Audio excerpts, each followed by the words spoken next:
Yo, hello? Hello? Is this thing on? Oh, wait a minute. We are here. We're live. Good morning, afternoon, evening. Afternoon, morning, or evening. Yeah, I covered everybody. Wherever you are on the planet, welcome. Because we got some stuff to talk about today. That was having me look like this. I realize a lot of people don't know the opportunities that are out there in track and field. So this video is more or less just going to cover those, you know. So without further ado, let's cover them right now. So this was the meeting that happened in Paris, the track meet. And obviously, this is an impromptu thing, so a lot of you guys won't see this until after the live stream is over. But if you're here during the live stream, definitely smash that like button. So what we're going to do is we're going to go over the opportunities that are in track and field, but I am going to talk about some of the news that's coming up for the next one. But this was the meet that was in Paris. We got Brussels, Zurich, and Rabat. So obviously Brussels is on the 3rd of September. They got 32 Olympic medalists there. Let's cover this one. This is going to be an exciting meet, in my opinion. Now, Elaine Thompson-Herah, I'm going to have a video specifically for her, so I don't want to get stuck on this too long, right? So, but Elaine Thompson-Herah will be competing in the 200. So, just like it says in this press release here, they said two athletes who won the most medals in Tokyo. Jamaican Elaine Thompson-Herah and Dutch woman Sifan Hassan. Now, I think Hassan has what it takes to be one of the athletes of the year. Same thing with Elaine Thompson-Herah, because Sifan has done something at the World Championships never before done by men or women, which was the 1,500, 10,000 gold at Doha. And now this year, she's got a treble. Even though it wasn't 3 goals, they're still calling it a treble. And in my opinion, it is, because I think it was a lot harder than what Elaine Thompson-Herah did, because what she did was the schedule didn't allow for somebody to do the 10,000, 1,500, and 10K. Like that's a lot harder. So she got a gold, and a bronze. But Elaine Thompson-Herah and Sifan Hassan are going to be the two highlights there. Obviously, Karsten Warholm was there. Mashapa, he said, this is the earliest I've been. Welcome, welcome. Thanks for coming out. Yeah, you're the first comment so far. But yeah, so Elaine Thompson-Herah, she's going to be competing in the 200. It says it right here. Also competing in the 200 would be, and here's your field right here. So Sharika Jackson is competing in the 200. Where is that? Where is she at? Dina Ahser-Smith. Oh, right under her. She's competing in the 200. Laura Muir, the silver medalist in the 1,500. She's in the 800. Helen Obiri, I'm assuming, because it doesn't say anything else, she won the silver in the 5K, so she's going to be in the 5K. But Letesenbet Gide, which is the world record holder in the 10K right now, she's competing in the 5. Now, there was a world record attempt by Hassan, but she failed. She said she was tired at the pre-meet or and whatnot. So she's doubling the distance, and she gonna try to compete for the world record in the 10K. That's gonna be crazy. She's doubling the distance. She says she's tired. It's gonna be interesting. So she got a gold in the 5, gold in the 10, and bronze in the 1,500. Never before done, and the schedule didn't allow for it. Duplantis, again, he's there. All of the medalists, all 3 of the medalists in the discus throw for the men and women are going to be competing for the American contingency. That's Valerie Allman, so definitely check that out. Inga Britson, he's going to be in the 1,500. Dos Santos is also in the 400 hurdles. It's a lot of people coming out there for this. But what I really want to do for this this stream, because I got a different one for this, right? I got a different one for this. Oh, and Camacho Quinn. Okay, so Camacho Quinn and Megan Tapper, they're going to be your big highlights in the 100 hurdles. Now, Tapper didn't have the best race on the last one, so we're going to see if she can come back about almost a week later and do a little bit better. And then Camacho Quinn, she's just been a dominant performance.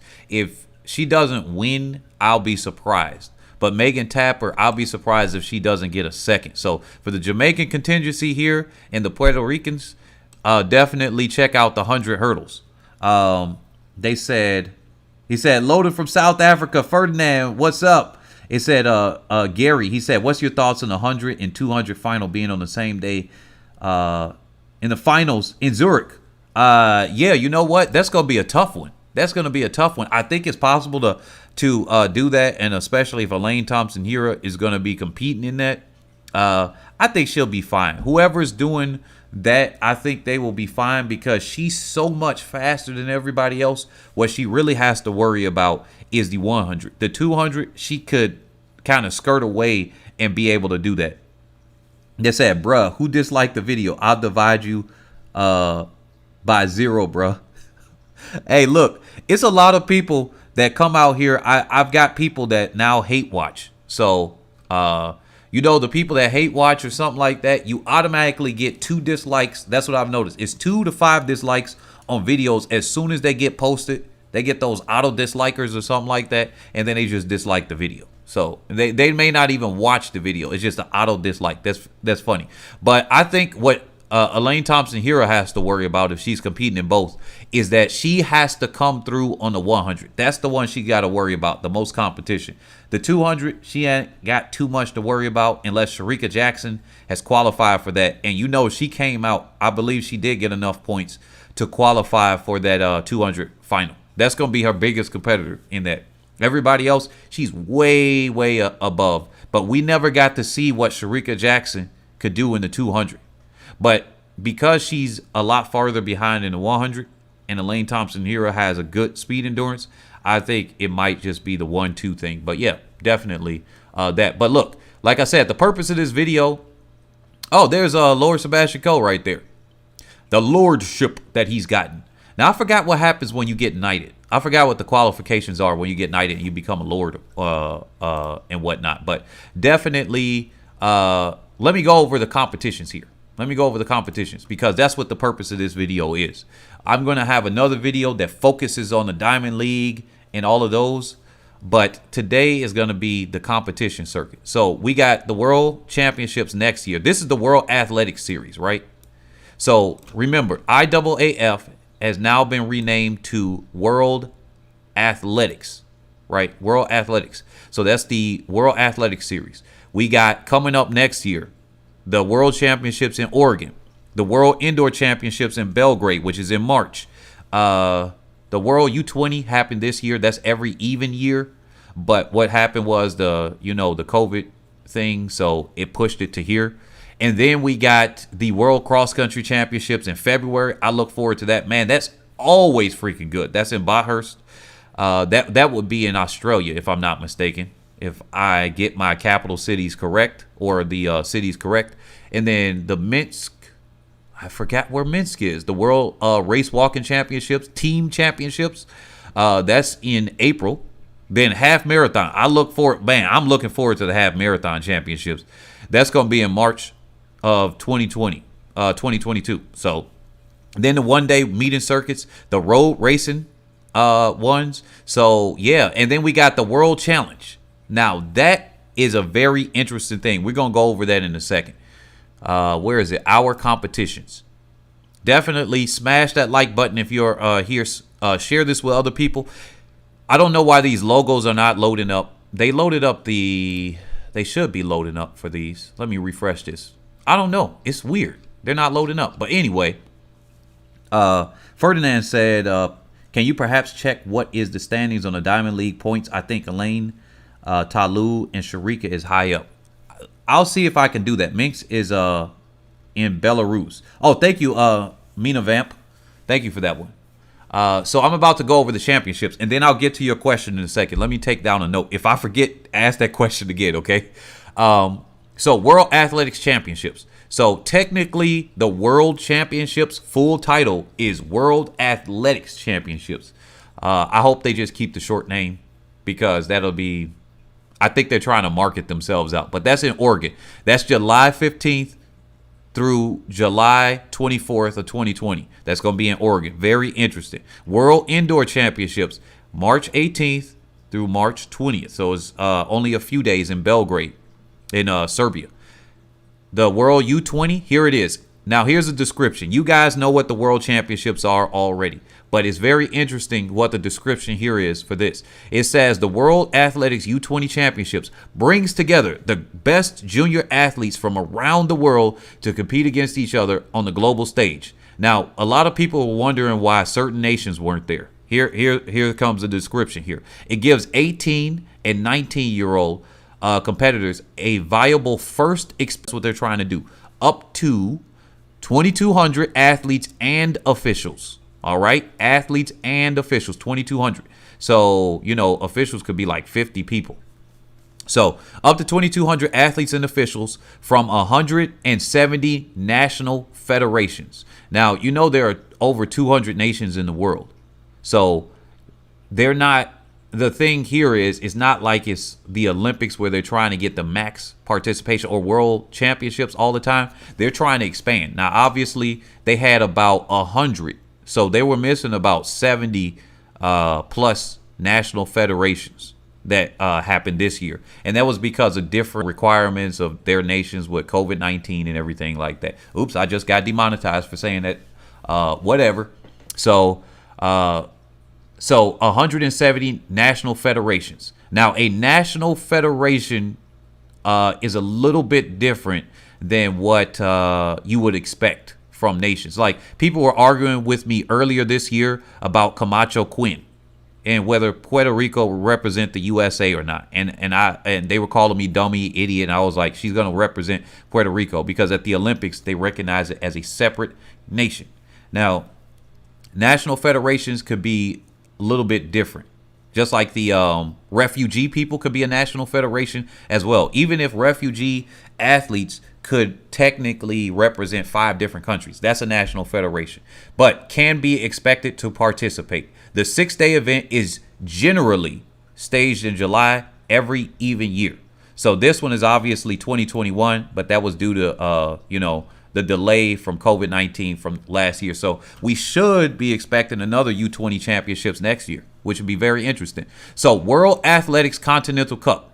Now, formerly known as the World Cup, this event changed format and name in 2010. So us comparing that to the previous World Cups or Continental Cups or anything like that would be kind of a little bit off. Just like how athletes used to go through 4 rounds. Remember, 4 rounds at the Olympics and World Championships in the 100, 200, and then the 10,000 used to have 2, a prelims and a final. So sometimes when we look at past performances and how people couldn't double up or things like that, that makes Michael Johnson's performances that much more special. That makes Haile Gebrselassie performances that much more special. And other people as well as divers and everybody else, when they were competing and they had to go through 4 rounds. That's crazy. Now we got 3 rounds and then a final, automatic final in the 10K. But formerly known as the World Cup, this event changed name and format in 2010 to become the Continental Cup. I love this event. This premier team competition of World Athletics sees the greatest talents on earth compete, not for individual medals, okay? Now, this one, I love this one. This is why I say we can do a team competition here because the Continental Cup proves it, but to accumulate points for their continental teams. The Continental Cup is contested by mixed teams representing Africa, the Americas, Asia Pacific, and Europe. The event takes place over 2 or 3 days and is generally held in September every 4 years. The 2018 edition was the last one. So they haven't yet announced when the next one will be. But this one right here, somebody said, Steve Patrick said, what about the Commonwealth Games? Oh, yeah, I'll get into that in a second. Now, I'll say that right now. Compared to the Continental Cup, the Commonwealth Games leaves out nations that aren't in Commonwealth or formerly in the Commonwealth. So that just kind of gets you with, yeah, you can have Jamaica, but you won't have the USA competing as far as the sprints and everything. And I love that one as well, just like the European Championships and everything. But the reason why I like the Continental Cup a little bit more than the Commonwealth Games here is that, okay, let's say, let me zoom in on, let me click this one. I hope they have it here. So, for example, Mexico and the United States and Canada can be all on the same team. So that's like a preview of what we would be seeing. Like, here's Ibargüen. That's representing the Americas. So the Americas, you got North and South America. You can have Jamaica on the same team as the USA. So, hey, look, put the rivalries aside. Put the U.S.-Jamaica rivalry aside. Get some of the best athletes in the shorter sprints, and that's most likely going to be some of the Jamaican athletes. And then get the longer sprints from the 400, in the 200. That'll be a mix. The 200 will be a mix of USA and Jamaica. And then you will get the 400, most likely American athletes. You put them all together. You get the field events like Ibargüen. That's one. I didn't put her on that poll, this last poll, but she is a showman. I swear. I loved seeing Ibargüen up over here, and it's unfortunate she was injured and she couldn't properly defend her title. But obviously a world record was broken in the triple jump. But this woman, she came up there. She is one of the most bright. Just go back to the Rio. Go back to the World Championships. Even when she had lost the last 2 World Championships. Go back to Rio and the previous 2 World Championships with that and see her lighten up the freaking stage in the triple jump. Like, you think Davis in the long jump for the USA got some performances and she comes out? I think she borrowed a lot from Ibargüen. Because it looks like she's like, but obviously Davis, I knew her as a younger child and everything. She's been like that as a kid. Like, she's been like that as a kid. But if she borrowed anything, it would have been from Ibargüen. Now, she got to represent the Americas. That's what I like to see in these competitions. You get people from, like Ibargüen, from Colombia. You get Venezuelan like Rojas. You get them together. You get United States athletes. You get the Jamaicans, the Panamanians, if that's how I say it. People from Panama, okay? Mexico, Canada, all on the same teams. And then, like, that's cool. To me, that's cool. I like that. So I always look forward to this championship because that's fantastic. The Continental Cup, that's one of the ones I look forward to. So a lot of people don't know about the Continental Cup. That's why I'm covering this. The Commonwealth Games, I'll get back to that in a second too. So World Athletics Cross Country Championships. Now, so that means, final word on the Continental Cup, or formerly known as the World Cup. 2018 was the last one. So that means we got 2022 to be looking forward to. And remember, this takes place in September. So this is going to be after the World Championships. So it's going to be something else to look forward to. Track and field got always something else to look forward to in September. Like the main stuff being the summer, and then we go into the fall, and it's like, yo, let's give them a drip right before indoor season. It's like to keep you interested. Something always going on. So I love that. I love that. So World Athletics Cross Country Championships. Now, oh yeah, I was right. That was in Australia. Yeah, Australia. So Natural Land is the stage. So I'm gonna read the description here. I love the World Cross Country Championships. That's me. Maybe it's the distance runner in me and everything. But look, Natural Land is the stage on which many of the world's greatest distance runners learn their craft. The World Cross is the oldest competition on the World Athletics calendar, connecting the modern professional sport with its roots in the 19th century.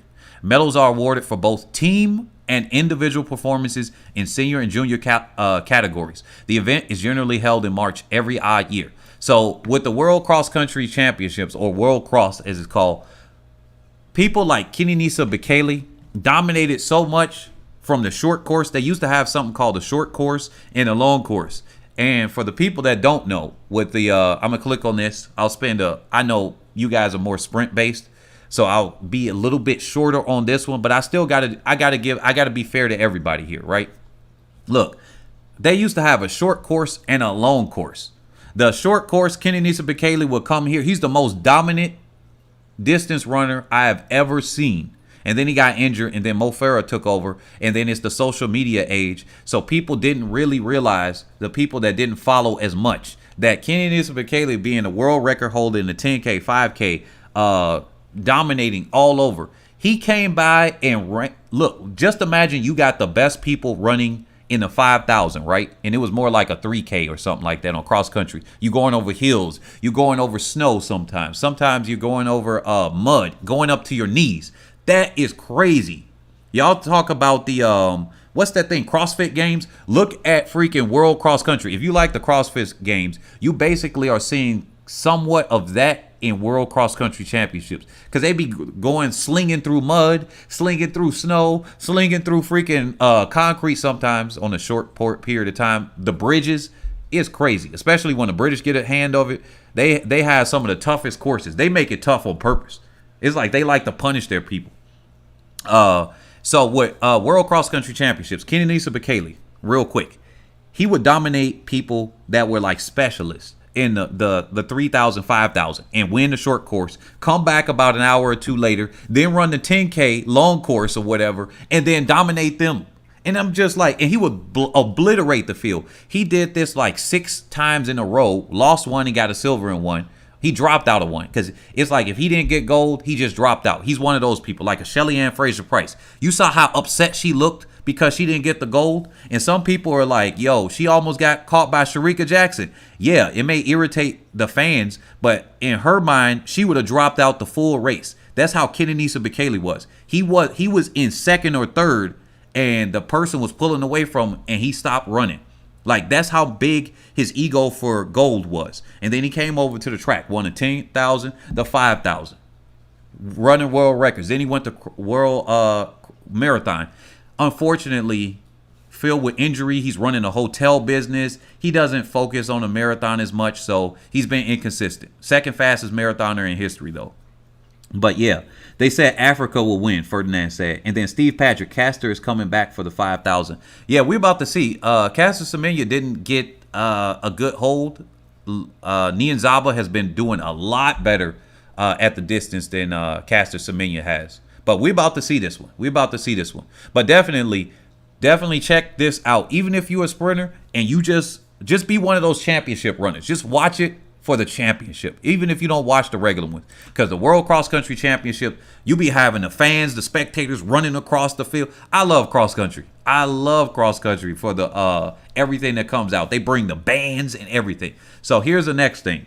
World Athletics Race Walking Team Championship. Oh, last thing on cross country championships. They have a team title and individual medals and things that go through, okay? So with that, that's another one where they have it where it's team-based. Like these championships, I like when they involve the team-based ones, because sometimes, yeah, Kenya, Ethiopia, and Uganda might win, right? And occasionally you get a European and an American. The Americans are more likely to probably do something than European athletes, but they might be up there in the medals. Not likely to win, but they might be there in the medals. But if you get the team, sometimes, like with Team USA, I think they got a third. Japan usually does really well, and the Chinese, that's where, like, sometimes you might not individually get it, but when you do the teams, you're like, yo, look, you got to watch out for the Japanese. They coming up on you, right, as a team. So that's the good thing. They said Catherine Ibarguen is a really great entertainer, but at age 37, unfortunately, she may have passed her best days. Yeah, Audrey Davis, you're right. I love to see her out there, and I hope we can see another Ibarguen. I hope she stays in the sport. I was like, man, look, if I get a wife or something like that, I want somebody like Ibarguen to come out there, because she over there entertaining. Like, you think Megan Tapper in the 100 hurdles be a performer? Okay, go over to Ibarguen and then look at how she be performing out there. Even the fake pouts and junk that she be doing. Like, it just be funny. She's just out there. So now this one says I know a lot of people just aren't interested in this one in general, but hey, look. It says World Athletics Race Walking Team Championships is a 2-day festival celebrating one of the sport's most punishing disciplines. Now, that does a lot on your hips, I'm telling you. And I've been in a race, some of these turkey trots, for the people that don't know, for Thanksgiving around in the United States, they have something called a turkey trot. And it's usually like a 5K. Sometimes it's a 4 mile, but usually a 5K, 3.1 miles. And then, man, these race walkers sometimes be walking faster than some people be running. And I'm just like, wait a minute. Are they going 6 minutes? What? Like, it's crazy. And I see this husband and wife that be coming out. The wife be walking much faster than the husband. over there in Elmhurst, Illinois. It's crazy. But anyway, with 6 races, men's 50 kilometer. What? 50 kilometer race walk? That's crazy. 20 kilometers, women's 50K and 20K, and then the U20 men's and women's 10K. The event provides the best race walkers in the world with an opportunity to shine on the global stage. About 500 athletes from 60 countries take part in the biennial event, generally held May every even year. Now, I know a lot of people aren't into race walking, so I'm just going to announce this one and then let it be what it be. Look, when I had to announce race walkers, because at first I just was like, man, I cut it off. If I see it on TV or something like that, I'm just like, really, somebody got interest in that? But when I had to do this at University of Illinois, Urbana-Champaign, U of I, I'm giving myself away.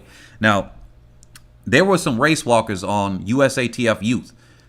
I saw them come out there, and when you see race walkers going fast, it's like when you see fast athletes. It's just amazing. But if you see like a regular race walk, I can understand you don't may not have the interest in it. But when you see them going fast, it's just like, wait a minute, what? Like, you just expect them to go slower, and it's just amazing. I'm telling you, I actually took a liking to race walking. I can't watch it all the time, me personally, but I just gotta say, race walking does have some interest in it.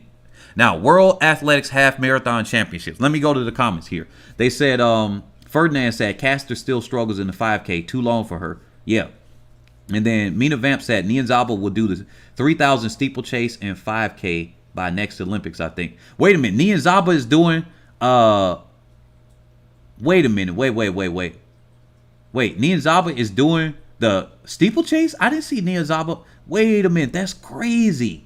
And then John Lasker said, I love the sprint and long distance, but not a fan of middle distances. So you're talking about like 800. Well, I consider 800 still a sprint, a long sprint. But maybe 800, 1500, 5K? Is that what you're talking about? You're not interested in? I can understand that. Like 1500, there's a special like it. I like 5K better on the road than I like it on the track. The 10K is a hit and miss with me sometimes. If it's a really fast I don't like it when they go to the championships and sometimes they just be like jogging or something like that. It gets interesting. Like, and I'm a distance runner. Like, well, I'm a mid-distance runner. So, like, y'all can have the 5K and up. I'll take the 800 and 1500, please. Check. All right. But yeah, sometimes they just be out there and jogging at these championships. I like on the women's side that they're pushing a lot harder now. And the men's side, they're starting to do that too. That's why I like the 3,000 steeplechase. Because even if they kind of go, quote unquote, slow, man, if they go too slow, they slip. They said 800 and 1500. Oh, shoot. Those are events I do. So that means you would watch mine if I went there. Stewie 1156 said, we need a track and field league with teams that compete on a weekly basis for 3 months and uses a point scoring system. New events such as the 300, 500, 600 needs to be created. You know what, Stewie? You know what? I'm going to keep that in mind. So let me screenshot this one right now and then put that in my notes. But I don't have my pen right now, so I screenshotted it so I can look at it later. You make a good point. Mita Vamp, she ran the 5th best time ever in the 3,000 at Paris Diamond League. So I think she will do the steeplechase. Well, it takes that doesn't necessarily transfer over to the steeplechase because you need to be able to handle jumping over a steeple. You gotta handle jumping over a steeple, and that takes a lot of energy out of you to jump as well as run fast. So we'll see. That'll be very interesting. But look, World Athletics Half Marathon Championships. Now, this is taking place in Yangzhou, China. Ooh, very interesting. So March 27th. Now, I love the half marathon. Look, there's a whole thing. World Athletics is real good for putting their stuff up years later. But go through the playlist. I fell in love with the marathon. I didn't normally care for it. But somewhere in this last 2 years, especially with Eliud Kipchoge. Eliud Kipchoge got me into the marathon. Same thing with Usain Bolt, with sprinters and everything, people getting interested in track. This is crazy. I just lost a couple of people, but that's fine. Road Running's international elite compete against the backdrop of some of the world's most attractive locations in this annual event. First held in 1992, the event includes men's and women's individual races and team honors. Now, this is where Japan usually does really well at the World Half Marathon Championships. They could come up there and get in the top 3. Sometimes a European team could get second or something. You'll be surprised. They be thinking that Kenya or Ethiopia about to dominate, and in these half marathons, they be falling out. They be dropping out of the race. And I'm just like, wait a minute. Or they just do really well. Then you get a European team, sometimes Team USA. They flubbed up the last 2. I'm just like, what? Team USA should get second or third if they perform to perform. And then we just underperform. And so it's just like, I think Italy or something stepped up. But it's crazy. It is usually held on public roads, often with addition of public mass entry race every even year. Now, World Half Marathon. It's like, okay, World Half Marathon, you can compete with that without having to drink water, right? But a lot of people do the half marathon to practice for the marathon. It's still short enough where you don't have the quote-unquote wall that you hit, so you can still see a very fast time, like real fast. And then, wow, these half marathon championships, unlike some of these track races where the distance runners might jog, they don't be jogging on this one a lot of times. Sometimes it's very interesting to watch. Let me see. Let me read the comments, and then I'm gonna go here because we're gonna go into how they pay for these athletes too, because that's what I'm almost at. I'm almost at the part where they pay the athletes. Y'all about to see the money that's about to be exchanged here. It's surprisingly, it's a lot more than what you think. So, Leonardo said, I love the 800. Laura Brown said, not really a fan of long distances, but I do enjoy the end part of the races when the Kenyans and Ethiopians put in the last kicks they have in reserve. That's really the exciting part. That's why they have those as highlights, and I think they realize that. And for people like me, I want to see more than just 90 seconds of the race where they start them out. Like, at least give us, 5 minutes. Like a 10K is like you give 20 minutes for a 100, and then you give us 90 seconds of a 10K. Come on now. I know that you want to give the highlight. Maybe you do the highlight in the beginning for the people that only want to watch for that, like yourself, right? And then, like, I've noticed even on my YouTube videos, sometimes now I'll open up with the topic, and then for the people that just wanted to hear the topic, then they're like, oh, I'm satisfied, whatever. Because then they might cut out a little bit early. So then, hey, you give them the topic, now they might watch a little bit longer, or they cut out right there and they don't lose interest. They might subscribe now. So for the people that like yourself, hey, give you the 90 seconds, the start of the race, the middle of the race, and then give you the end. But for somebody like me, then you could say, yeah, sure, I might have got ruined and I'm going to complain. I'll be like, wait a minute, they showed us the winner already. They probably did it in the title, but they showed us the end of the race. Now it ruined it. And then for the rest of it, you show us the race, or you show us at least the highlights of the next 9 minutes at least. Can you give us 9 minutes of a race of a 10K? Come on. That's 1/3 of the race. Give us 9 minutes. So that'll be crazy. They said, oh, Steve Patrick, do you cover road races? I think I will. Like, this channel has been expanding. Like I said, I'm trying to expand out to, grow track and field if I can, at the very least. But I think I will do that. I got a lot of sprint base on my channel, so it'll hurt my channel if I cover things outside of that, But I'm gonna do it anyway. I'm not really too concerned with that. So, because it's not like this is my quote-unquote job. My job is to do this. This is my job right here. I'm going to show you in the background. This is hopefully it doesn't slow down the screen. My job right here is to do trading and investing. That's what I'm doing. I got a trade right here with a whole bunch of money, and I got this on the other screen in the background. That's my job, and I'm glad I do it. I don't have to work for some years. I'm officially retired, but not retired. So yeah, so I think I will. I might make another channel for it if it doesn't do too well here. Ferdinand says Jacob Ingebrigtsen did his first Olympic Rio in steeplechase. Oh wow! In fact, Safa Hassan just got 3 Olympic medals running individual races, 2 golds and a bronze. Yeah, Andrew, I actually covered that at the beginning. Yeah, I think she's up for Athlete of the Year. She's already ranked #1 athlete in the female rankings right now. So she's the #1 ranked athlete over all events. Ferdinand said, "Did you see the women's half marathon world record? Insane, under 64 minutes. That girl came 15th overall." Yeah, you know what? I didn't get to see that. That's what I do want to see there. I've been so busy over the weekend. I literally did 13 hours of live streaming yesterday, and I wanted to go watch that half marathon world record. But I did between my Discord Academy for cryptocurrencies and stuff, and then the stream here that I did on the channel, I did 13 hours of live streaming. My neck hurts, my back hurts, and I did my training, and I fell asleep, and I'm tired. I think the USA is the ideal place to do club championship, something like our boys and girls championships. It would be interesting, John Lasker said. Hey, when you say club championship, are you from the UK? Ferdinand said, Lips in Portugal is the fastest half marathon track in world, and Berlin for marathon. Yeah, definitely. Let me move on to the next one now here with that. World Athletics Relays. Now, look, the world, see, we call it World Relays for short, but the official title is World Athletics on everything. But the World Athletics Relays provides an opportunity for the world's best runners to showcase the sport's most exciting team competitions. Relay events for national 4x1 and 4x4 teams. This 2-day event staged every odd year also counts as a qualifying opportunity for that year's World Athletics Championships. Oh, wait. Wow. I didn't know that. I did not know that you could qualify. He said Jamaica. Oh, nice. Yeah, definitely.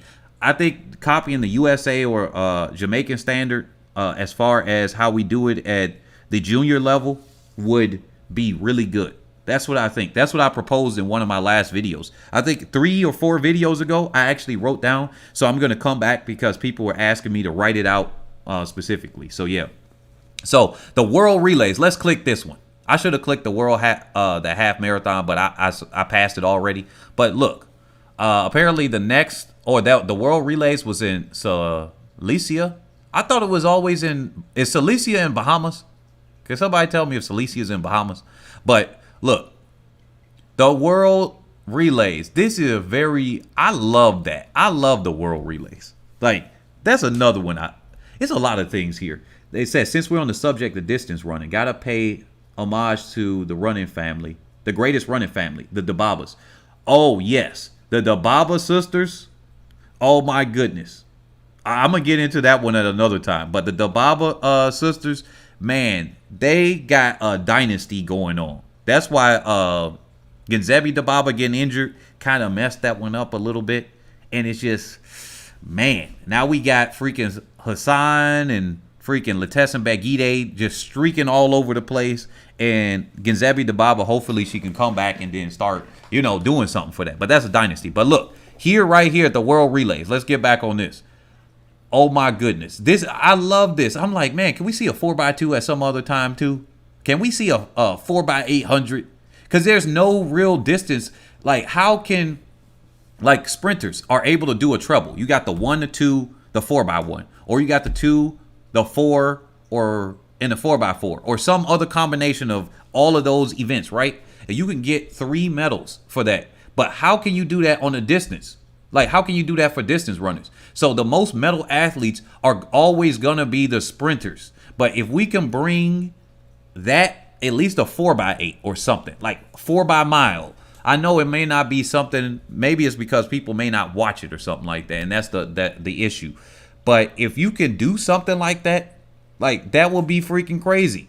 Like at the World Cross Country Championships, to bring that back in mind, they have a mixed relay event at the World Cross Country Championships. I forgot to bring that up, where they have each athlete is various distances, but I think they all run 10K together or something like that. And then they have male, female type of thing. And obviously they got different strategies. Sometimes one team, China messed up when they ran their stuff out of order of everybody else, because you lose contention and you're running by yourself. How do you judge your pace when it's not on the track? It's on a cross-country field. So now, and there's no distinguishing features. Is this 200 meters? Is this 800 meters? Like, you don't know. So you got to base it on everybody else. But they got a mixed relay event there. So how about we bring something like that, here? They said Anna is coming up. Anna Dababa. Oh, shoot. Another Dababa? Oh, my goodness. Silesia is in Poland. Okay, got you. Can you help an athlete? Wait. I'm missing all these comments here. Let me go back to these comments, and I'm gonna go here. I went on a tangent here, but I'm gonna cover World Relays properly because I don't want to disrespect the World Relays like I there. They said Steve Patrick said Lisbon, Portugal fastest. Oh, I read that. Steve Patrick said, "Can you help an athlete make some money?" Oh yeah, definitely. I'm working with 3 athletes right now. 1 officially, 2 unofficially. I'm trying to move that to officially to help them do some marketing. And they're all NCAA athletes. And I potentially will have 2 more athletes that I'm doing there. And I'm going to help them with their marketing and everything and to make sure that they get their stuff through. You may not be the top athlete, but you can still get a sponsorship. You can still get money that's there and everything. So yeah, I definitely can help that. That's what I say with these videos all the time. This channel is approaching track and field as a business. We're approaching this as a business. So I throw in little snippets here and there, and then somebody could hire me out, or you could join a Patreon as opposed to hiring me out directly. You pay a cheaper cost, and then I'm going to generally talk about it for everybody as far as more in depth about the business perspective. You could be a coach, and I can help you make some money as far as that as a coach. Or other things, because there are things that you can do to help you get a name out. Like, for example, this is the last thing, and then I'll get back to the comments. Me as an announcer, I came out, I would wear suits every single time. I would be the PA announcer. So the person that you go to the track meet and you're there live listening to them. And so I would be the person that's there. I did not go up in the booth. I didn't go in the press box. I told them I need I need to be outside.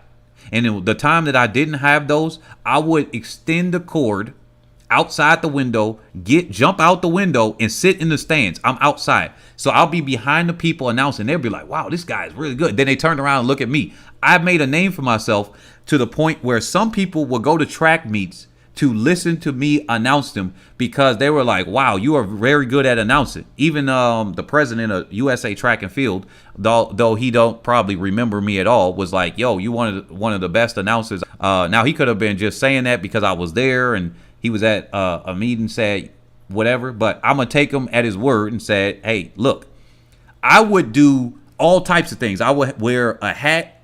Like, you know how Davis or Bargain would wear that like cowboy hat or whatever. I take that, I'll be like, whoa, it's amazing. I'll be running on the track and I'm over here, the entertainer. You got to think about that. So I would get money, even more money sometimes, because I'm the entertainment. I would get people to go to the concession stand more. They would see their sales go up. You could sell products with that. So yeah, I know what I'm doing when it comes to, helping people get money. That's what part of this channel is too. I want the athletes to get paid. So let me get back on topic now. Let me see. They said, oh yeah, John Lasker, you're from Jamaica. Okay, cool. I think I did read that. E-Dub said Anna's up and coming. Yeah. They said yes, the Baba, the most beautiful. Ferdinand said Cilicia's in Poland. D'Angelo said, what about different events? D'Angelo, we're talking about different events that are going on in track and field outside of Diamond League, like everything. World Cross Country Championships, World Race Walking, World Indoor Championships, World Half Marathon. We just went through a lot of that. You might want to catch up after the stream. Michael said the first 2 World Relays were in the Bahamas, but then because of the cost, the Bahamian government opted out of being a permanent host. Oh yeah, I remember it was in Japan. Yokohama, Japan, and Chorzo, Poland hosted the last 2 events. Steve Patrick said, are you an agent of some sort? I know Elaine's agent and he is making her well off. No, I have not become an official agent. No, that's what I'm working on doing right now, actually. I probably am an unofficial agent because of because of the athletes I recently started working with. But no, I have not. I am not an agent. I have thought about that. I'm thinking about doing a production company to do marketing for the athletes and everything. And that's kind of what this could be.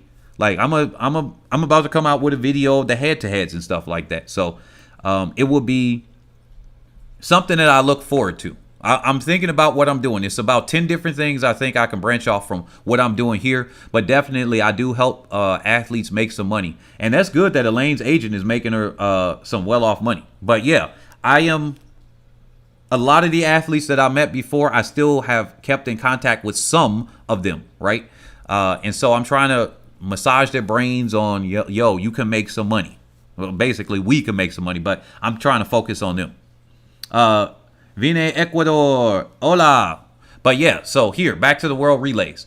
What do y'all like the most about the World Relays? Let me ask y'all this question. What do y'all like the most about the World Relays? Because me, I like that I get to see the shuttle hurdle relays. We've run that here in the U.S., and it's freaking crazy when we get to see some of that stuff happen. I like that as this very intriguing event to have the shuttle hurdle relays and to see people's timing and everything. In one way, I like to see the shuttle hurdle relays, them tap the hand of the other person or something. Like, that's what they got to do, like a actual baton, except you just smack the hand of the other person, and then that lets them go. But then it gets to people with longer hands and somebody leaning forward. But what's your favorite event here? And then, obviously, the distance relays. They had what was that? The 4x800 world record was set there, and I think the Kenya has that. USA has a different world record. I think it's a 4x1500. But yeah, this is I get real excited with this. But 4x4, you got the 2x2 by 400 meter relay.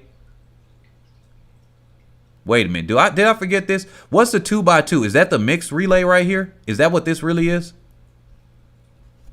The 2x2, is that the official name for the mixed relay? Hold on. Let me go to timetable and results here. Because I think, no, 2x2 by 4. Oh, no, never mind. That's the where you do 2 athletes do a 200 and then 2 athletes do a 400, right? I hope y'all can hear me as well, because I'm like, wait a minute, because it said no data for a second. But yeah, I think that's 2 athletes doing and that's a mixed event. Yeah, definitely a mixed event. I don't know what that means. Saluda. Oh, I know. Dang, I don't know what Cabron means. Happy or health or something. Salud. Yeah, but yeah, they said the World Relays is a great incubator for introducing other relays into the major championships. Michael said, and then Talk Truth TV said, I like medley relays. Yeah. Yeah, I like the medley relays. I wish we had more. Apparently, this is what they had on this one, so it didn't have the distance races here, and that could be just because of different things. But yeah, definitely the World Relays, I get excited about that. I like to see those come through because I'm just like, yeah.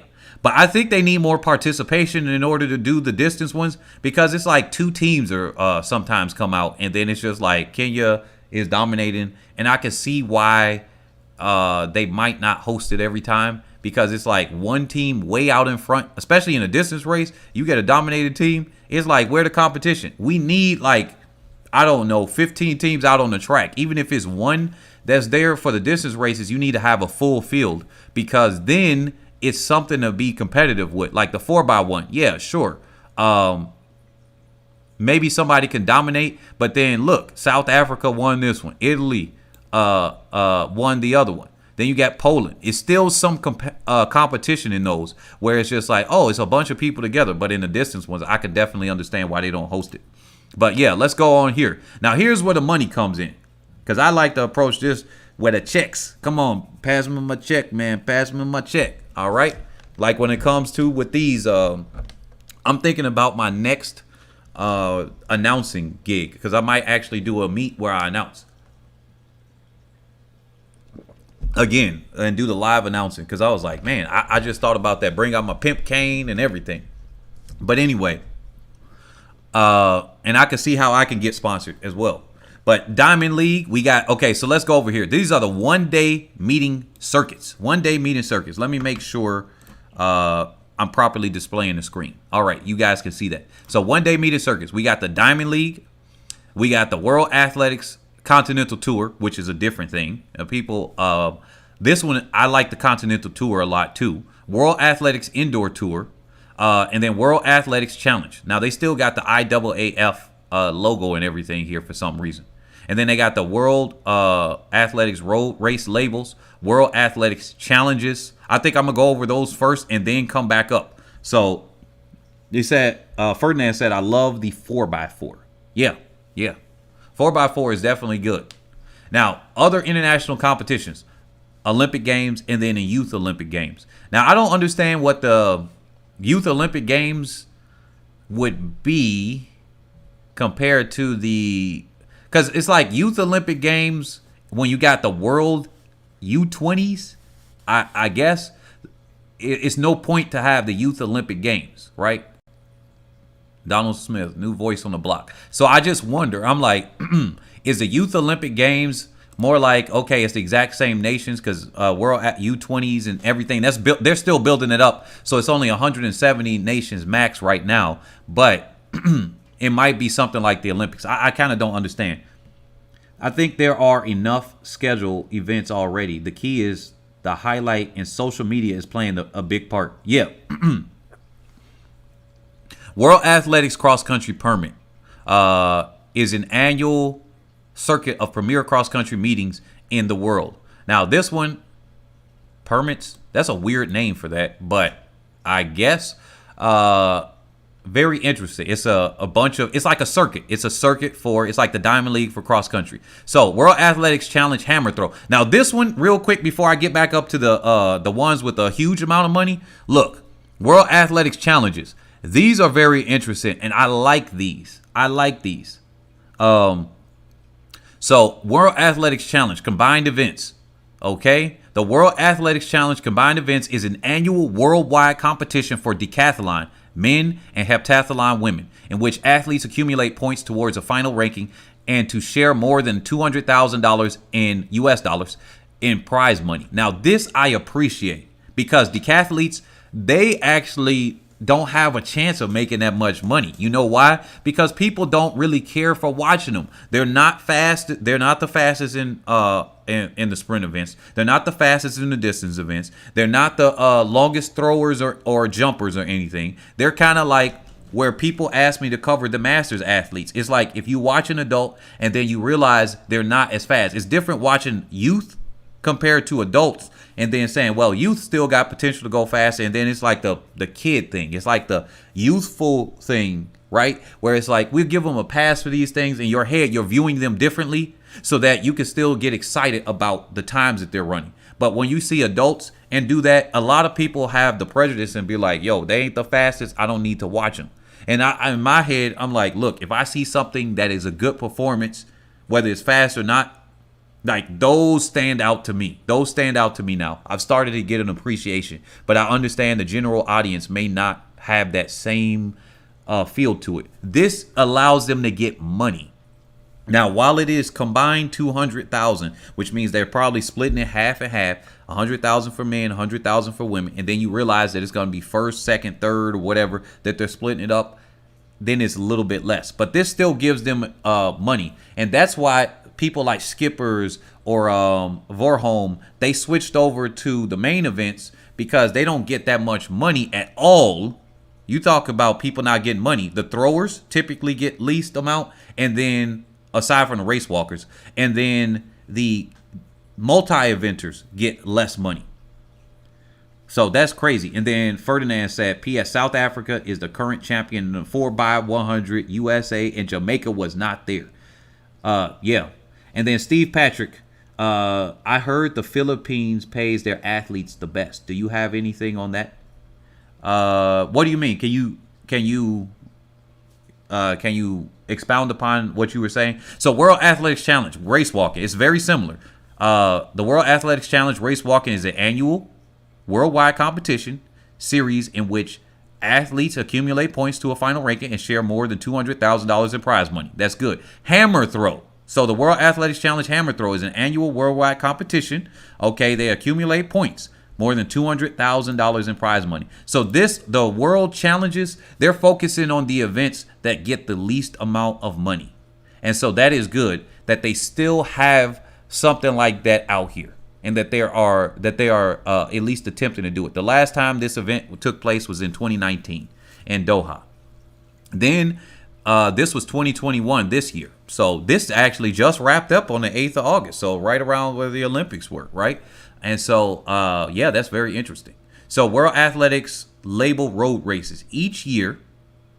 Next event, September 1st. Oh, wow. So I might have to cover this one. Each year, World Athletics awards a designation referred to as World Athletics Road Race Label. Man, their words label and permit, I'm going to have to look up what they're using as a definition there, because it seems kind of weird from an American English point of view, because I noticed some words mean something different. So I need to understand what they mean by label and permit here, because it's just weird. 2 leading road races around the world. The races are divided into 3 categories: marathons, half marathons, and other races.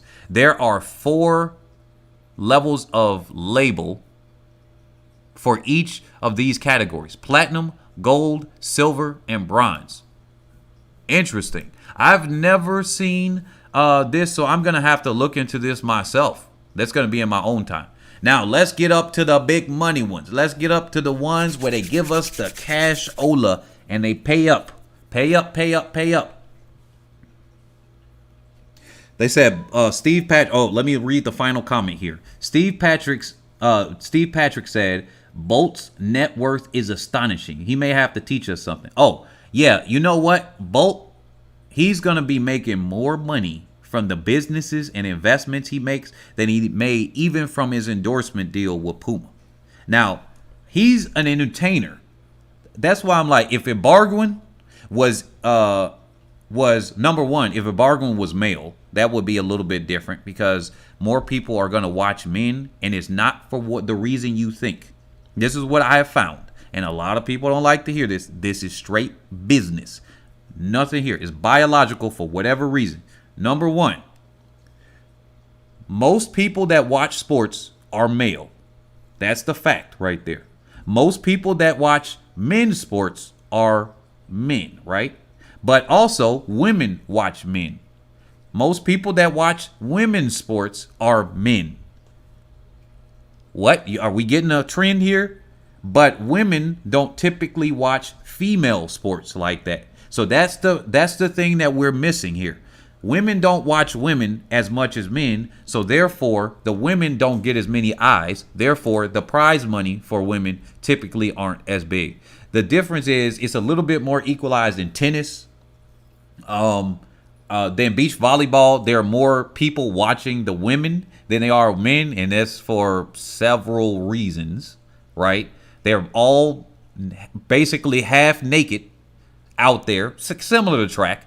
The events that get watched the most at the Olympics are where the people are wearing form-fitting uniforms and most half naked, men and women, right? Swimming, gymnastics, track and field, beach volleyball. Now, the women get paid more in volleyball in general because there are more people watching, and then they have diversity of body types, whereas the men is kind of boring. And then there's not a diversity of body types. They're all just really tall when it comes to just volleyball in general, not just beach volleyball. Now, beach volleyball has its own thing with that. Now, when it comes to the entertainment factor of where Bolt was coming from, right? He was out there as a youth, and he's out there pointing. This is what I do when I come out. This is why people would want me to come out to their track meets, aside from my announcing, right? Because I'm out there entertaining the field. One day I just snapped. It was like, oh, I'm an entertainer. Like, it was like my 3rd meet I announced, or my 4th meet I announced, and I was just doing it. And I was like, oh, I'm live. I'm not on TV. And so I'm not just gonna call them out. Like, a lot of people, when you go to a meet, they're just like, first call, second call, third call, quiet. That's all they do. I'm over here like in the lead, and this person's blowing the bricks off of the other person. And then sometimes you don't want to do that because you can't do it like TV announcing all the time, but I do it anyway because the athletes can hear you, and that can motivate or demotivate. Plenty of athletes have come up to me and told me, when you said this person is making a move, I heard you and I made a move myself so they couldn't get me. And I'm just like, oh shoot, I influenced the race. But hey, it is what it is. I'm an entertainer. But I also will go and do crowd participation, get people involved. If you got to throw t-shirts out like in halftime at basketball games, right? That's what people got to do. So that's what we can learn from Usain Bolt. And really, we can learn some things from Sha'carri Richardson. And a lot of people don't want to admit that. She's probably going to come away, if she knows how to handle her money, right? Some people say she doesn't look like the person to know how to handle her money. Hey, look, we can't always judge a book by its cover. But there's some things we can learn from Usain Bolt and Sha'carri Richardson. Two different approaches, right? But they both get crowd participation. They both get eyeballs. They both are able to garner emotions out there, and people can't help but do that. D'Angelo said, is Shelly doing the indoor world championships? Because I remember she wanted to do it in 2020. That'll be very interesting. Ferdinand said, Trike signed Jakob Ingebrigtsen for $4 million US, one of the highest contracts. Yes, this is what Usain Bolt did. This is what he taught us, okay? Let me change a picture here. Let's put somebody up here. Anything, Mo? Yeah, this is what Usain Bolt taught us. This is a perfect picture with anything, Mo. Hey, guys. So Usain Bolt with Puma was excellent. This is what I complained about for years. And this is why I didn't like Trike or a lot of these shoe companies. They had people in for a non-disclosure agreement. You couldn't tell anybody how much money you were making and stuff like that, right? But Usain Bolt's agreement was, yo, we paying him this much. You gonna know how much he's making. You gonna know he's making $10 million a year. And when he opened up the door for that, now when the newer athletes come up, it's gonna be harder for these shoe companies to say, yo, I don't want you to talk about this stuff. It's taboo to talk about your wages and stuff. That's an American thing, by the way. Because in Canada, a lot of people know the wages of the next person. Because when you know the wages of the next person, you actually can ask for more money. You actually can demand more money for your wages. In the U.S., it's like a thing where, oh, no, you can't talk about the wages of the person in the office with you. And that allows the companies to pay you less. That's the thing. They found that out already. When you're able to talk about your wages, you get paid more. Usain Bolt opened the door. It's like Michael Jordan. When he got that big deal with the NBA and he started getting paid what he got paid, he's not going to be the highest paid athlete. He's already been surpassed at this point. But Usain Bolt is going to be surpassed with the highest paid athlete as far as while he's signed. There's going to be another athlete. It could be Richardson if she could get it together, right? She's got the makings of surpassing him. I just got to be neutral here from a business perspective. With the followers that she's building up, with all the drama she's causing, she has the ability to pull in more money than Usain Bolt, but he ultimately can have more money than her because he's got businesses.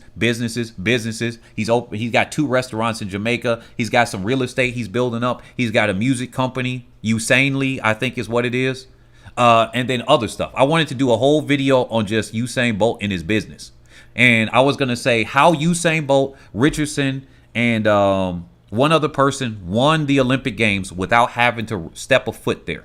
And then I decided not to do that video.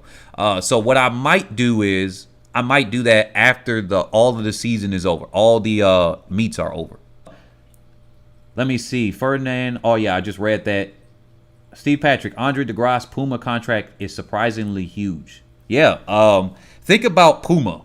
Puma needs to break into other countries. Puma is a small company, right?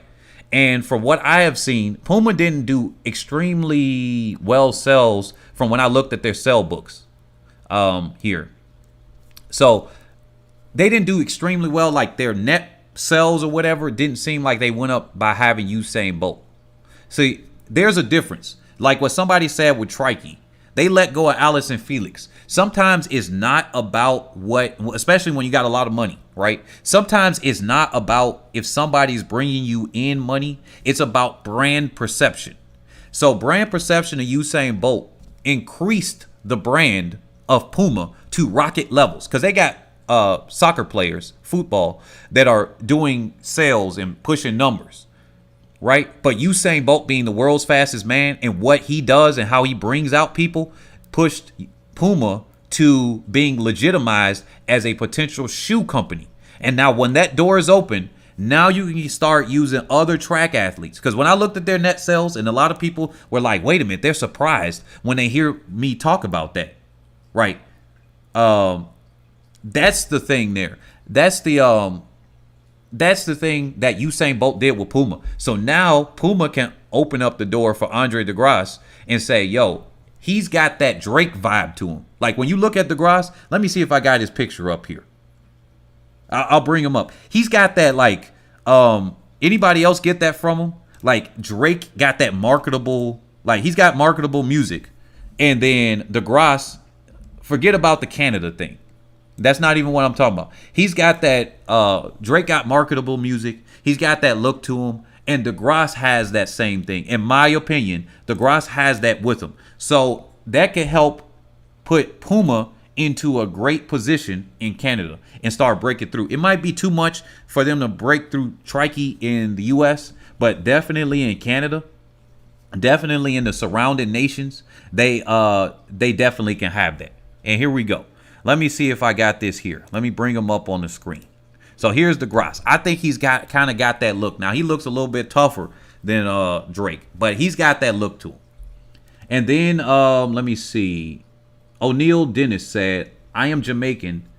Sharika is rude. Sha'carri.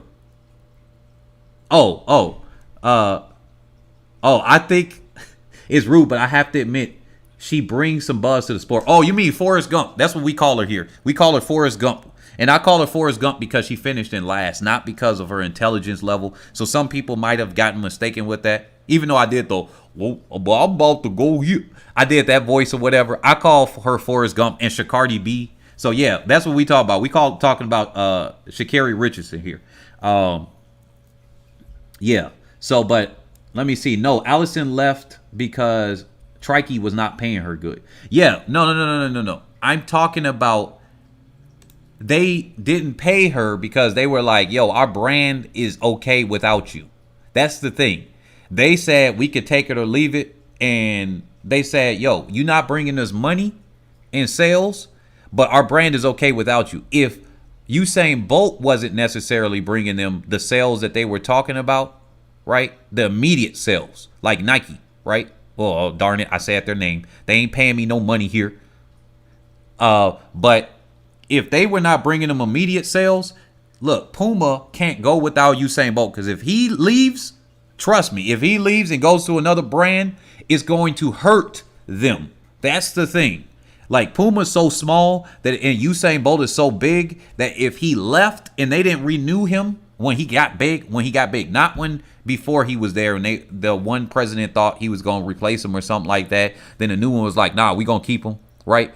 But when he did his thing and he left, that would have hurt and killed Puma. I'm telling you. That's the opposite. Allyson Felix is a no when it comes to Nike's perspective. Nike is looking at Allyson Felix like, who are you? Excuse me?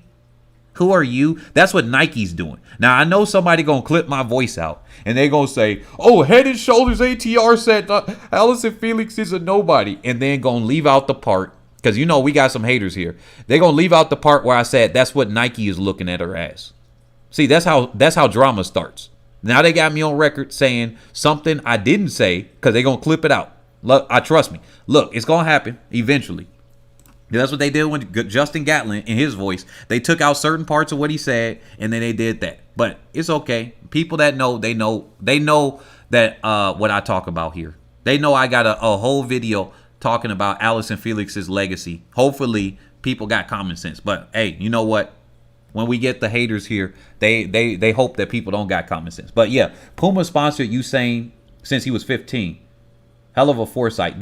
Thunder Juice said. Now, yes, they were gonna drop him. The previous guy, it was a new Puma guy, and he came in and he did that. They said Forrest Gump is perfect for her. Tribe of Kane said, for real, you got that one right. Ferdinand said Vorholm is the new false face of Puma, and they work with Mercedes-Benz. Oh yeah, this is crazy. Tribe of Kane said Puma never capitalized on their use of Usain. For example, in Jamaica, outside of athletes, people don't buy Puma stuff. Outside of athletes, wow, the whole country could have been pulled in. Walkers, casual sports, etc. See, the problem with Bolt, with that, like people said Trikey would have done him better, and I trust and believe that would have been the case. Here's the problem with Bolt. Let me bring this up, And then we're going to get back on topic here. Because I did go on a, like today is athletics and chill. So it's another athletics and chill. So athletics and chill is various topics, even though it's on top of that. I'm about to show you the main problem with Usain Bolt. Here's the main problem. Oh, wait a minute. I could just type in his name. I was going to show you through other Jamaican athletes. What was the problem with Bolt, not just Puma, right? But Bolt is taking care of himself. So he's not really fully responsible for this. But if I were, I don't know, the brand that was over him and I had any, influence over maybe something like, yo, I'm paying you $10 million a year. Something you got to do here. This was the problem with Usain Bolt here. Let's look at his results. Now, here's his results. Jamaica, we got Europe, okay? Now, that's 2017. Now, you know where I'm about to go with this. The people that have seen this before with Johan Blake, you're about to see this. Jamaica, Brazil. He stayed in Jamaica. There he is. That's basically what I'm saying. You're about to see this. He didn't go into the United States. Now, except for a few times. He barely came to USA. He stayed in Jamaica. He stayed in Europe. He went to other places. He did what he had to do, right? Now, oh yeah, if you go back, look at the documentary on Usain Bolt. I think it's I Am. They were going to drop him. And if you look up, if you search on DuckDuckGo or Google, Google pays me or is about to pay me. So I got to say for my, my employer right here, I got to say some good stuff because normally I ain't got no good stuff about Google. But I'm going to say it. They employ me just like if Trikey was employing me. That I say some good stuff. Go on Google or DuckDuckGo or some search engine and type in Puma almost dropped Usain Bolt. And you're going to see when he was a kid, it's like I think he got injured or something like that. And then like one of the previous presidents of Puma was about to drop him, but then he got replaced with somebody else. And then the guy was like, nope, I want to keep him. He's here, whatever. And he's got potential or something like that. Yeah. But the problem is that, look, I know y'all don't want to admit it, especially some of the Jamaicans here. But a lot of people look up to the United States. That's why people try to immigrate to the USA. For everything that people complain about the USA and talk about all of that, if he went to the USA and something happened here where people started to adopt Puma, Jamaicans would start adopting it. Now, there's another thing that could have happened is that if he would have did something about a tour in Jamaica, I mean, what can he do? Like, he was a Jamaican guy that stayed in Jamaica. People knew about him. It's like, he's probably more known than politicians in Jamaica. And yet, people didn't adopt it. I'm telling you, it's probably, you would have had to have somebody from the USA start adopting that in a large sense. It's something about the marketing of the USA. It's something about it that people worldwide over the USA is great with brand marketing. I'm telling you as a person that wants to go to another country to live and die in versus staying in the United States, which to me, like traveling around, I'm like, well, it kind of feels like kind of stuffy to me. Like that's just my own personal thing. But people with the marketing that the USA does, like the USA is copied by other nations. Like that's just a fact. Like a lot of people don't like to admit it. So like if he would have came to the USA more and more and more and people would have saw him competing and then defeating the USA people and then coming here and doing events, I am telling you his name in general would be higher up. Like the money that he's getting now would just be more. But like he said himself, he said several times, he wants to stay in Jamaica and live in Jamaica. He's like, yo, I love it here. I wish I want to do his accent for a second, but I'm about to slaughter it up. Y'all about to come in my head for that one. So, but yeah, he's like, he said he loves it in Jamaica. So that's where he wants to live. He wants to stay there. That's what he wants to do. So, and he comes off as an introvert. He said he didn't even like the attention. So he was doing just what he needed to do, basically. He did whatever the contract probably told him. He probably didn't do anything extra. And that was that. But yeah, so let's go back to over here. Let me read the comments here. Ferdinand said carbon plates by Mercedes. Yeah, that's what I did know. And Tribe of Cain. Puma has been the official sponsors of Jamaican athletes for the longest time. They don't do much with the general populace. I get what you're saying, though. Gary Pierre said, Usain went to places who were willing to pay him $300,000 plus. Hey, I do that. I do that myself. If somebody's paying me some big bucks, like I didn't go to places, I didn't care if they paid me a few $100s. I'm not going to do a track meet for free. You're going to pay me, especially when other people. I'd rather do nothing than to take a slap on the face, right? And then it started being like, you're going to pay me XYZ amount. O'Neill Dennis said, you have a point. And then Trevor Kane said, Jamaica is a very nice place to be when you are wealthy. So I agree with him. Stewie 1156 said, I think the Puma sneakers and gear design can be much better. Oh, I will say that. I think, man, I remember one of my first shoes that I had that I bought on my own. Well, no. What did I do? It was like somebody forced me to buy it. My grandma forced me to buy it. So I bought it on my own, quote unquote. Oh, no. I bought it on my own, but I had to match it for like some church outfit. And it was like, I was told by her to match. I don't care for matching. I guess I'm a dude. I'm more focused on making my money than cutting my hair or doing all that stuff. Like, I'm a money focused guy. Like, my hair could be kayaki or wear all over the place. My clothes could be whatever. You wouldn't even think I had the money I got now because of, like, I'm just coming around. I'm focused on business. All right. But I bought some Puma shoes. I thought Puma was ugly. I would never have gone out of my way to buy no Puma freaking shoes. I have not found, now I haven't looked at Puma recently, so they marketing clearly didn't do anything to me. Me seeing the makings in front with the Puma logo on them ain't doing nothing to me. I stay away from Trike as much as possible, so I ain't got no Trike gear at all. I almost bucked down and got it because I like wearing my two different shoes and everything. So, but Puma, I haven't found anything that I like to wear. So maybe it's their designers.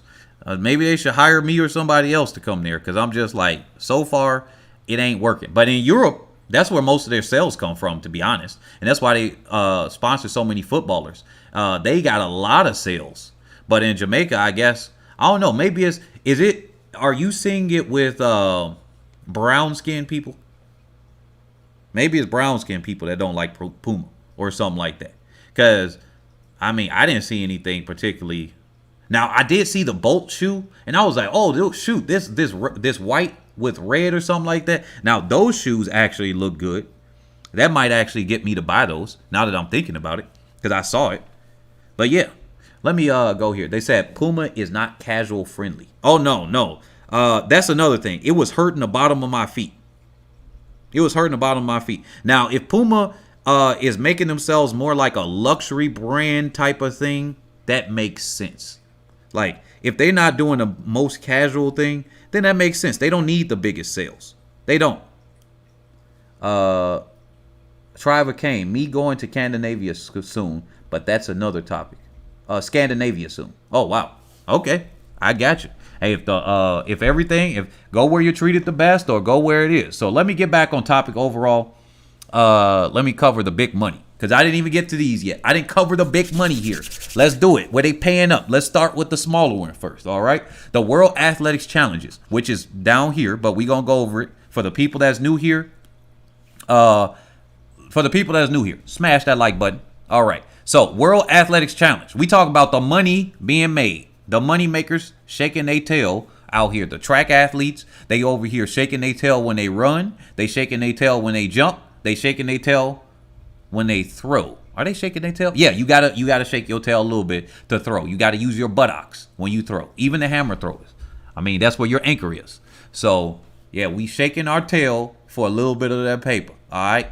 So the World Athletics Challenge is a second tier. Is the second tier. Oh, not a second tier. Is the second tier of World Athletics Global Invitational Track and Field Meeting Competition structure, which was set up in 2010. Now, does that mean You got first tier competitions and second tier competitions. Like the first tier is better. So that's what it sounds like here.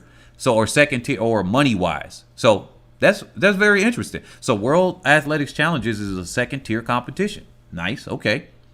The World Challenge is composed of meetings spread across Asia, Europe, South America, and NACAC, which is North American something. Each offering $200,000 in prize money. All right, fair. We just went over that, so we don't have to go over it again. Wait a minute. Thunder Juice said, remember when Master P announced its intent to buy Reebok? It's fallen though, but I hope he's learned his lesson. Well, it's been a while. It's been a while. Hey, look. That's funny. It's funny how some brands fall through and some brands work out better than others. I just put it like that. And then they said Bolt shoes are the best shoes they got. They said, Thunder said North American, Central American, and Caribbean. Oh, nice. Okay. So no South America up in there. They leaving out South America. It's shaking the tail for some paper for me. I know, D'Angelo. Look. Hey, look. We out here shaking our tail. That's what we do. We shake our tail. But anyway, we do it in different ways, but we shaking our tail out there. So World Athletics Indoor Tour. Okay. The World Athletics Indoor Tour. Oh, the last event was in Croatia, by the way. The World Athletics Indoor Tour is an annual, so every year, circuit of the premier. So I'm guessing that's the first tier. Indoor track and field meetings in the world. Athletes accumulate points. Oh, sounds like a Diamond League throughout the series. And can earn wild cards to the World Athletics Indoor Championships. Okay, nice. Okay, I don't know if that's like the prize money. Let's look here. Because the next place is in Germany in January. So, or it starts. I think because this is a tour, so it starts in January because it's not a one-off thing. Unlike the World Challenge, it's a one-off thing. Holloway takes center stage in Madrid. World Athletics Tour winners secure wild cards. Oh, wow. We got Javion Oliver, Maslak, Alamu, Barrega. Barrega is pretty good. Man, y'all got to talk about Barrega in the 5K, 10K. Man, this guy, he's pretty good in the 5K. Halu, and then there's, I'm going to have to call him Mr. Choke now because that's what I got in my head. Because he said the tension got to him, and that's what really got him in the 110 hurdles. I can only remember his name is Mr. Choke. Gosh, dang it. Oh, Grant Holloway. Man, what the heck? That's embarrassing. I should know Grant Holloway's name. But I can only remember as Mr. Choke because that's what he said he did. He choked. So, yeah, this is going to be interesting. It starts January 15, 2022. So, World Athletics Continental Tour. Says next event is on the 31st. Now, I think that's the shot put event that's going on. Yeah, this is the shot put event. So a lot of people are mixing up the Diamond Leagues and the World Athletics Continental Tour. We have about at least two different events going on right now. We got the Continental Tour and then the Diamond League that's going on. Right? Oh, dang. We just had a... Yeah. They said, can she break? You think Shelly should do the indoor championships? Can she break the record? D'Angelo said. Potentially. I don't know. I got no view on that one. Yes, if she puts all her effort into it, Thunder Juice said. But yeah, so this is what's coming up. They got a big shot put competition because there's Krauser right there, the world record holder.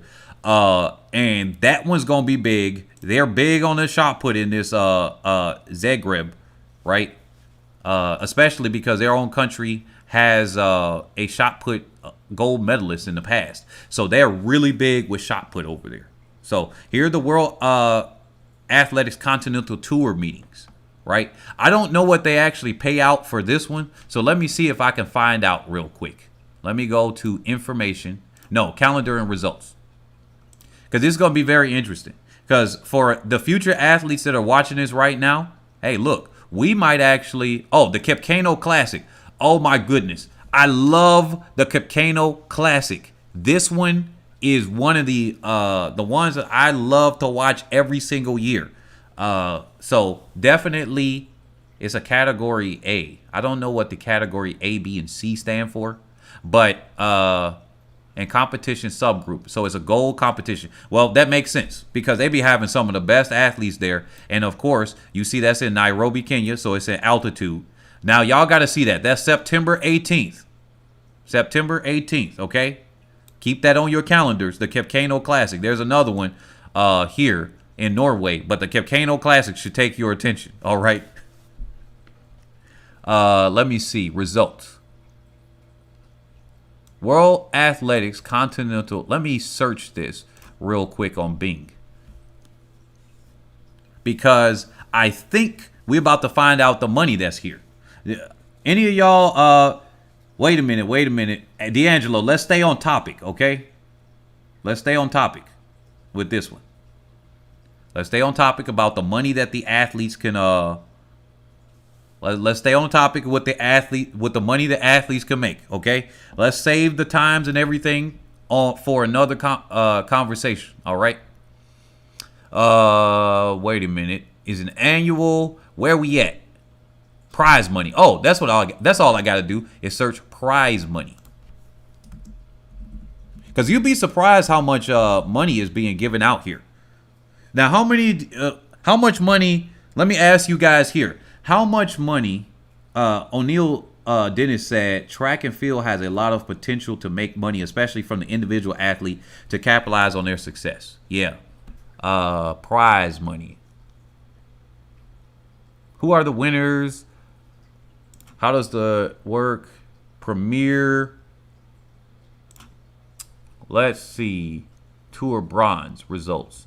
So Continental, I'm going to have to look this up on my own. All right.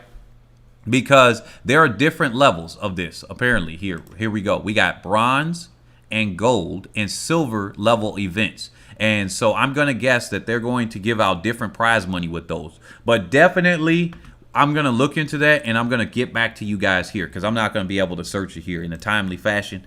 And I don't want to take up too much time here.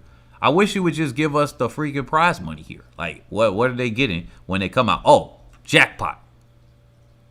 $20,000 jackpot for first. A is $20,000 and $5,000 for super jackpot. Now, wait a minute. This is a tour silver meeting. Okay, hold on. So this is a silver. Wait a minute. Oh, so the jackpot is this is probably because of points. So World Athletics. Wait a minute. Let's see. Prize money jackpot. World Athletics Continental Tour silver meeting. All right. This is for silver. So this is going to be interesting. I don't want to agree to these cookies. I don't want no cookies. So again, for 2021, a $20,000 jackpot, US dollar jackpot, and $5,000 super jackpot. Huh? How's that a super jackpot when it's lower? To be won or shared. Huh? To be won or shared. I guess that's if somebody places a tie. So so it says first you get 100 points, placing scores. Second you get 80. 70 for third, 60, 55, 50, 45, and 40 for eighth. And then after that, you ain't get nothing. So, prize structure for 2021 in euro. In euros. Okay, so this is in euros, all right? So, first, it says event diamond. Are there anything else? Prize money as per EAA guidelines. First 6 places in all international events. So you don't get money for 7th and 8th, but you do get points to add up to your point score for that prize jackpot. Meeting hotel 3 or 4 star. So you got to stay in one of those. Approximate retail value of diamond. Oh, you get a diamond. It's $2,000 euros. Oh, shoot. Okay, so they're giving out a literal diamond. Okay, now I see the difference here. Wow, this is crazy. Standard 2-night hotel for all invited athletes. Additional night charged at meet special rates. All right. So, okay. So basically, if they invite you, they're paying for your hotel. I've got invited as an announcer, so I can tell you that they do have special rates, especially the hotel. This is how it works. I'm telling you guys the background here. And I'm going to wrap this up probably in the next 10 or 15 or 20 minutes, hopefully, with all of this. Hopefully you guys if you guys like the content that I'm doing here, definitely smash that like button. I would appreciate that because that does help with the algorithm, you know, the comments that you guys are making and everything. And definitely share. That's going to be the biggest thing. Share this with others because this is the business perspective of track and field. This is the money that can be made for athletes. And if you're a coach or something that's still coaching, there's a lot of coaches on here. This is money that you could be making for you and yourself if you get an agent as well, because as a coach, you get some prize money for your athletes and everything, right? Or if you're just at the youth level, you might be able to figure out how to be an agent because of the information that I'm giving you here. So there's definitely a lot of information that everybody can do. And then if nothing else, you're learning something new. So from the perspective of me, this is what I found out from the money wise. Now, the special rates that the hotels give is because if you're attracting more and more people, this is why they would be willing to give Elaine Thompson-Herah some money, right? Or Shelly Ann Fraser-Price some money. Well, the reason why they invite you and they might give you an appearance fee, let's say a $30,000 appearance fee. Well, these hotels, the 3 to 4 star hotels and maybe some of the 5-star, who knows, are making money by all of the people that are coming from different areas. That's why Europe can make so much money, because think about it like this. You're going on a continental tour. That's what it is. Think of somebody, let's say Ferdinand. Let me use you for example. You might be a super fan of track and field. You're coming from South Africa, but let's pretend you lived in Germany for a second. You're going to Deutschland, right? You're coming from Germany, going to Spain. Well, where are you going to stay? You're going to stay in a hotel. Then you go to Great Britain, right, in Northern Ireland. Or the UK. I forgot how they structure the thing. It's all different how they do that. But let's just say that you're going out there. Well, you got to stay in a hotel. Well, there are plenty of more people just like you. They're staying in hotels. And so they're going to give a free room, or a couple of them. They're going to say, hey, we're going to invite, I don't know, 30, 40 athletes. Can you give us a room for 30, 40 athletes? Obviously, it's a whole bunch of hotels. They're going to say, yes, this is the max amount of hotel rooms we're going to do. That's why they say a 3 or a 4-star hotel. Then they're going to give you a special rate because there are so many people that are packed in, right? So it's not like they're paying for it. Now, they might pay for it. Now, World Athletics might pay for this because I know they may not have enough money, you know, to host a whole bunch, like 40 athletes, like in a hotel. Because normally these hotels, they might not be having anybody come to them. Like, I'm in a hotel now. And there are busy times, and then there are times where, like this, it's a 3-story hotel here where maybe 20% capacity, and then the rest of the rooms are nothing. So sports events coming out, they're going to give you a special rate that's a little bit cheaper. That's what it says, the additional rates charged. It says managers. Now, let me move on. Managers welcome with groups of 5 athletes or more. Oh, interesting. All cash prizes subject to tax at local rate of 15%. Wow. Okay. Wow. Okay. Now, this is something we learning right here. I'm learning this too. 15% tax. Then you got to get taxed. Wow. So you getting 800 euros and you get charged 15% because it's in cash. Wow. And then you got to pay taxes in your own country. Dang. Okay. Okay, fair enough, whatever, right? Then you got to pay your agent. Man, these athletes ain't making nothing. Nearest airport, Zurich International with athlete transfer. Basel and Geneva, also possible with train connection, no guaranteed pickup. They telling you like what happened with Parchment. Remember when his bus broke down? No guaranteed pickup. Travel assistance offer for athletes ranked in the top 25 in the world list at time of meet, up to max of 300 euros within Europe, max $500 overseas, 2-week window. Travel receipts needed for payment of actual travel. So that means they can help you travel from country to country. Wow. So hotel contacts available for 9. Let me save this page. I'm about to bookmark this one because I'm going to, I need this for in my pocket for athletes that I work with. So I'm going to save this, bookmark this page right here. Terry Magoo. So anyway, so let's go here. Let's go here for a second. Oh, I got the spammers on my Telegram. Got to block this dude. So event. So first you get a diamond. and it says it is retail value of approximately 2,000 euros. Now, is that 2,000 euros that they bought it and you go to a pawn shop and they going to get you for down for 15% or 20%, you know, right? Second place is 80 or 800 euros. Then it's 400 for third, 300 for fourth, 200 for fifth, and then you got 100 euros for sixth, and then you get 15 euros taken off because it's subject to tax. So that's what you're getting. That's for every event except for Hammer. Apparently Hammer, for men and women, you don't get a sixth place person. Maybe because they don't have that many people there. So yeah. So there you go. This is a silver level event, and you getting points up to a $20,000 jackpot. I don't know what the super jackpot is, but maybe they're just saying that that's what you can get. So, but yeah, definitely we learned something there. Here's the final thing, because we're wrapping up. I see people getting a little bit fatigued for this. That's why I said we only gonna last about 20 minutes. So that gives me about 5. Let me wrap this up. We're gonna go to the Diamond League. That's the big one. That's the big money one right here. So, Big Money Diamond League. Big Money Diamond League. Don't forget to smash the like button if you are here. That helps with the that is no charge to you, even though I just got demonetized, I think, for this video. So that's why, oh, by the way, let me get my devices here so I can shout out to the people that have contributed, because I did get some dings with some people contributing. I'll do that after this. So the Diamond League. The Diamond League is the top for PayPal and Cash App. The Diamond League is the top tier, not just premier, the top tier of World Athletics Global Invitational Track and Field Meeting Competition structure, which began in 2010. All right.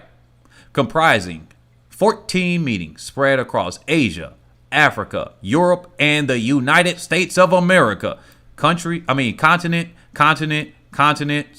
right? Continent, all continents, and country. See, this is why I tell people when they say USA, real quick as a side, when they say USA athletes don't go to Europe or something, they can't perform. The United States is literally called United. It's like saying United Countries. It's so big and it's one location. It's not saying North America, so it's not taking place in Canada, Mexico, or anything like that. USA has so many different states, which has its own different laws within them. It's like going to a different country in some cases. Obviously under one rule of a country, but think about the European Union. That'll be like the United States if you look at it a different way, except we all speak the same language, for more or less. So each offering $480,000 in prize money. So that's the total money that's given out per every circuit. So let's go back here for a second. We got 1, 2, 3, 4, Rome, Florence, 1, 2, 3, 4, 5, 6, 7, 8, 9, 10, 11, 12, 13, 14. All of them giving out almost $500,000 each worth in US dollars. Wow. Okay. This annual series showcases 24 event disciplines. So you got to divide 480,000 by 24, which are, and probably for the genders too, actually, and divide by 2, then divide that, which are carefully distributed among the meetings. Athletes accumulate points throughout the season to earn a place in the Diamond League final, where they will compete to win a diamond trophy and a US dollar $40,000 cash prize. Combining the meeting prize money with the diamond race cash, the Diamond League annually offers a total of US dollars $8 million in prize money. Now, here's something to note. And I have this on my other computer, but I'm going to bring this up now. Did you know? Actually, I can do this right now. I'll bring it up to you guys now.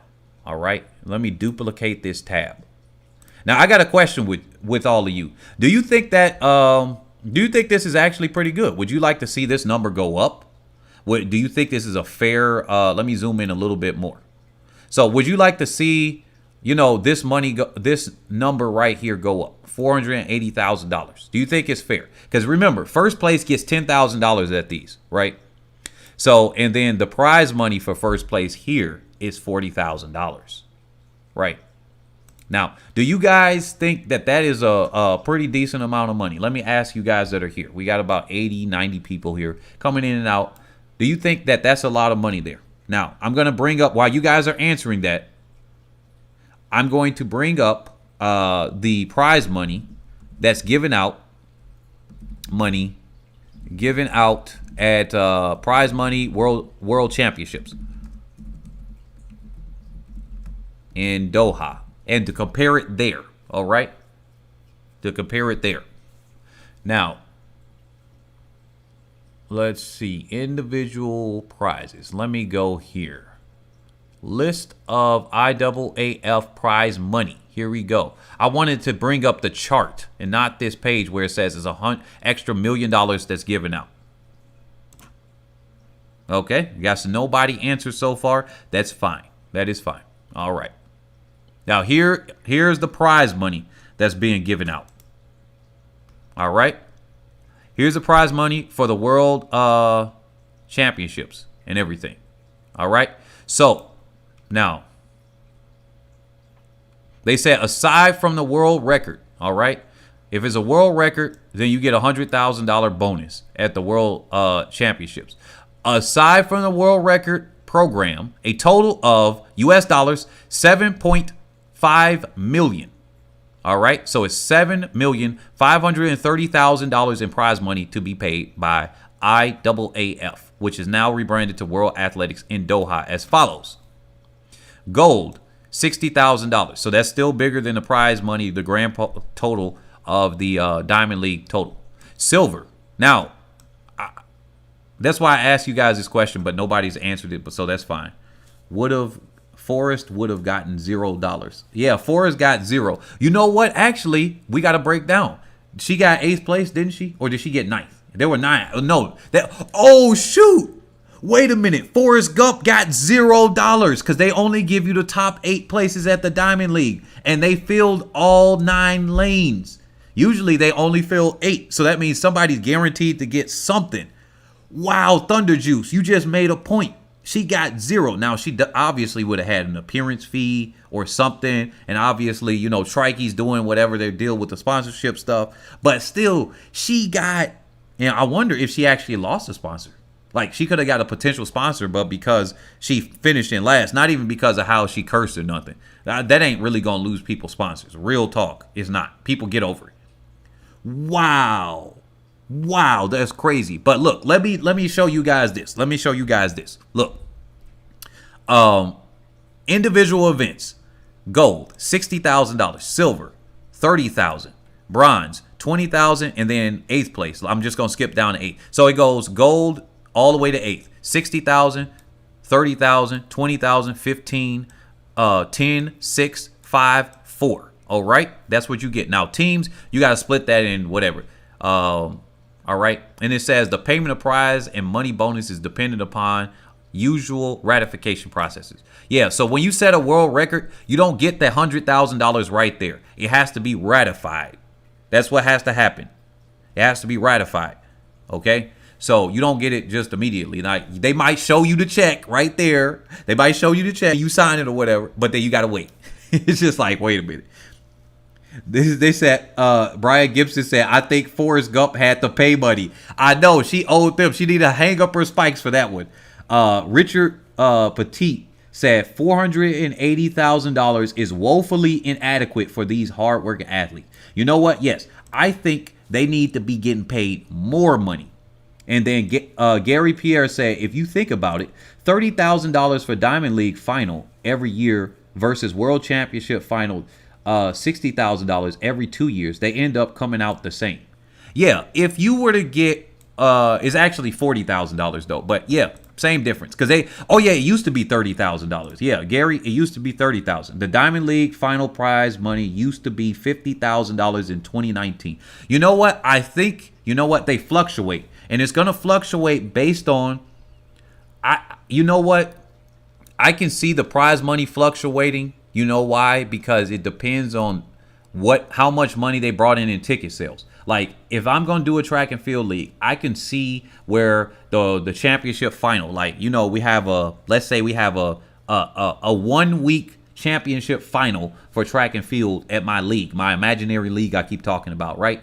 Okay, so what I'm gonna do is I'm going to make sure that whatever my ticket sales is, that's the pot, and whatever the sponsors are gonna do. If the Bank of Qatar wants to add in that stuff, then cool.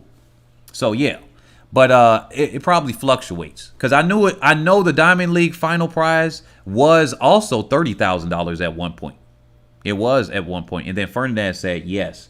I think he was saying yes to the Richardson thing or Forrest Gump. So look, let's compare this real quick. And he already was getting to the point right there that I was about to make when it said come out. Now, okay, $40,000 in cash prizes. Let's add this up real quick. Now, hold on. Let's bring up one more chart. Let's clone this tab. Diamond League prize.